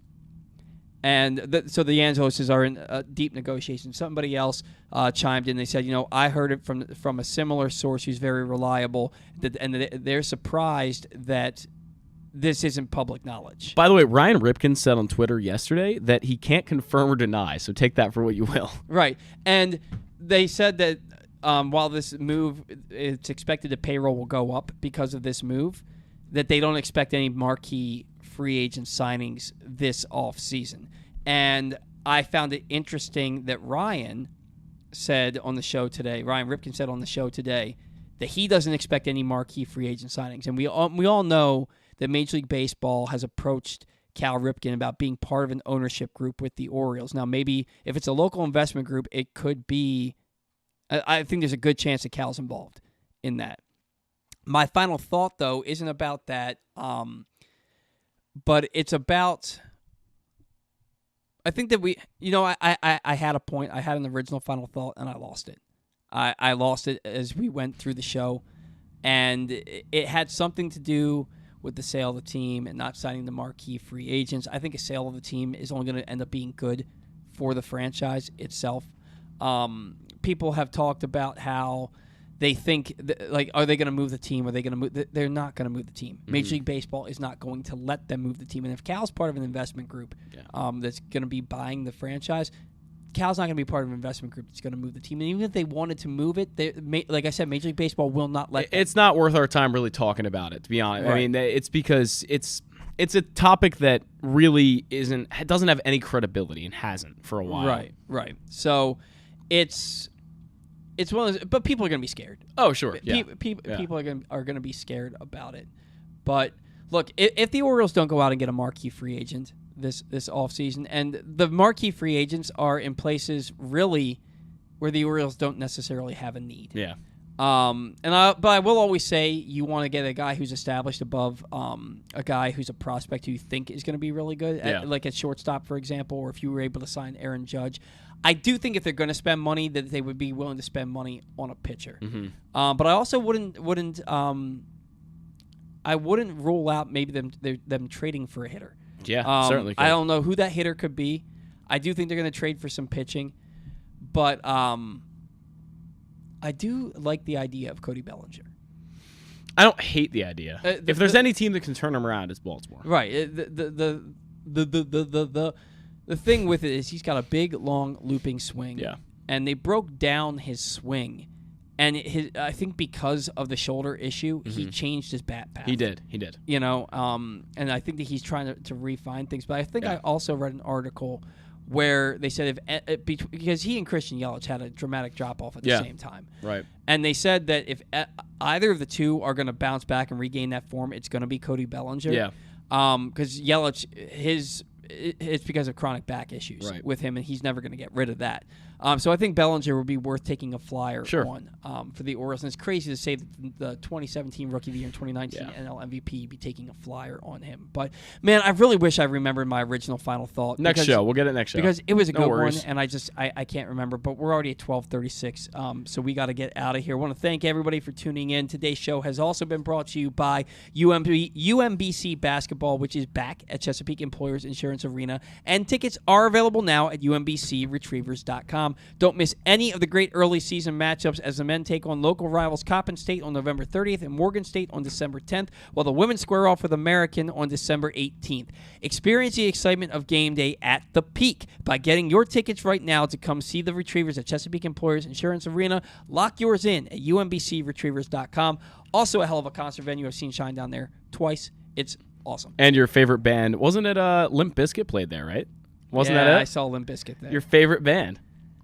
I had to see Limp Bizkit. The funny thing is that my buddy Josh, you were playing golf with me when I learned this. He was actually going. He was actually going to the show. I ended up going and sitting with him the entire show. Yeah. Even though our tickets weren't next to each other, he was actually he pre-ordered tickets for the show. He pre-ordered. I respect that. You know what? And I'll tell you though, man. It was a ton of fun. Yeah. It was so much fun, and they worked the crowd. He brought up multiple fans at different times to sing the songs with him, and they were good. And then at the end, when they played Break Stuff, which is like their most popular song, he let so many people storm the stage. No offense to Limp Bizkit, but I listened to that song, and that's like one of the worst songs I've ever heard in my life. Like, really no offense to them, but it's awful. It's a good lifting song. It's a good song to lift to. Okay, that makes sense. And I thought it was so funny. One of the opening acts for them was this band called. Well, there was this one girl who was just. I remember this scream metal, and I have no idea what she said at any point. I think I made out the F word like once. Yeah. It was just she just screamed. Like, ruh, ruh, ruh. I was like, what is this? But then Wargasm came out, and they had so much energy, and they were so much fun. And I don't think I got to talk about it on this show, so I'm going to do it now if you don't mind me taking a minute or two. It was so much fun because they had this guy who was like a DJ for them, and he was also their tech guy. Like the girl was playing bass, and her cord kept coming out of the base, and he was like sitting there as she's singing and playing, sticking the cord in on the stage and duct taping. Literally watched this man duct tape her cable into her base as she's singing and playing, right? And then out of nowhere, the same guy grabs a microphone, dives off the stage into the crowd, and he's standing on the shoulders of people in the crowd, and he's rapping in one of the songs, and he was more talented than the two singers. At another point, the main male singer fell off he jumped into the crowd. He tried to jump back up onto the stage. He missed the stage and hit the ground. Then he got back up, and the tech who had been rapping earlier tried to pull him up on the stage and dropped him on the floor again. Man. It was freaking hysterical. Well, it sounds like I missed a good time. It was wildly entertaining. It was they were okay. But it was awesome because it was so funny, and it was just so much fun. The whole show was ridiculously awesome. Ridiculously awesome. Anyway, that's going to do it for us here on the Bat Around. Thanks to all of our sponsors. Thanks to Zach for the incredible work he does on the show every week. Thanks to Stan for his weekly segment. Thank you to Ryan Ripken for coming on. Great guest to have, and hopefully it was his first, but hopefully not his last appearance on the show. And special thanks to Jim Callis, one of the nicest men in the sport of baseball, and always gracious enough to come on our show. Awesome show today. Really appreciate all the listeners and all of you. Thank you for tuning in. We will see you not next week. Remember, no show next week because of the Thanksgiving holiday, so we will see you in December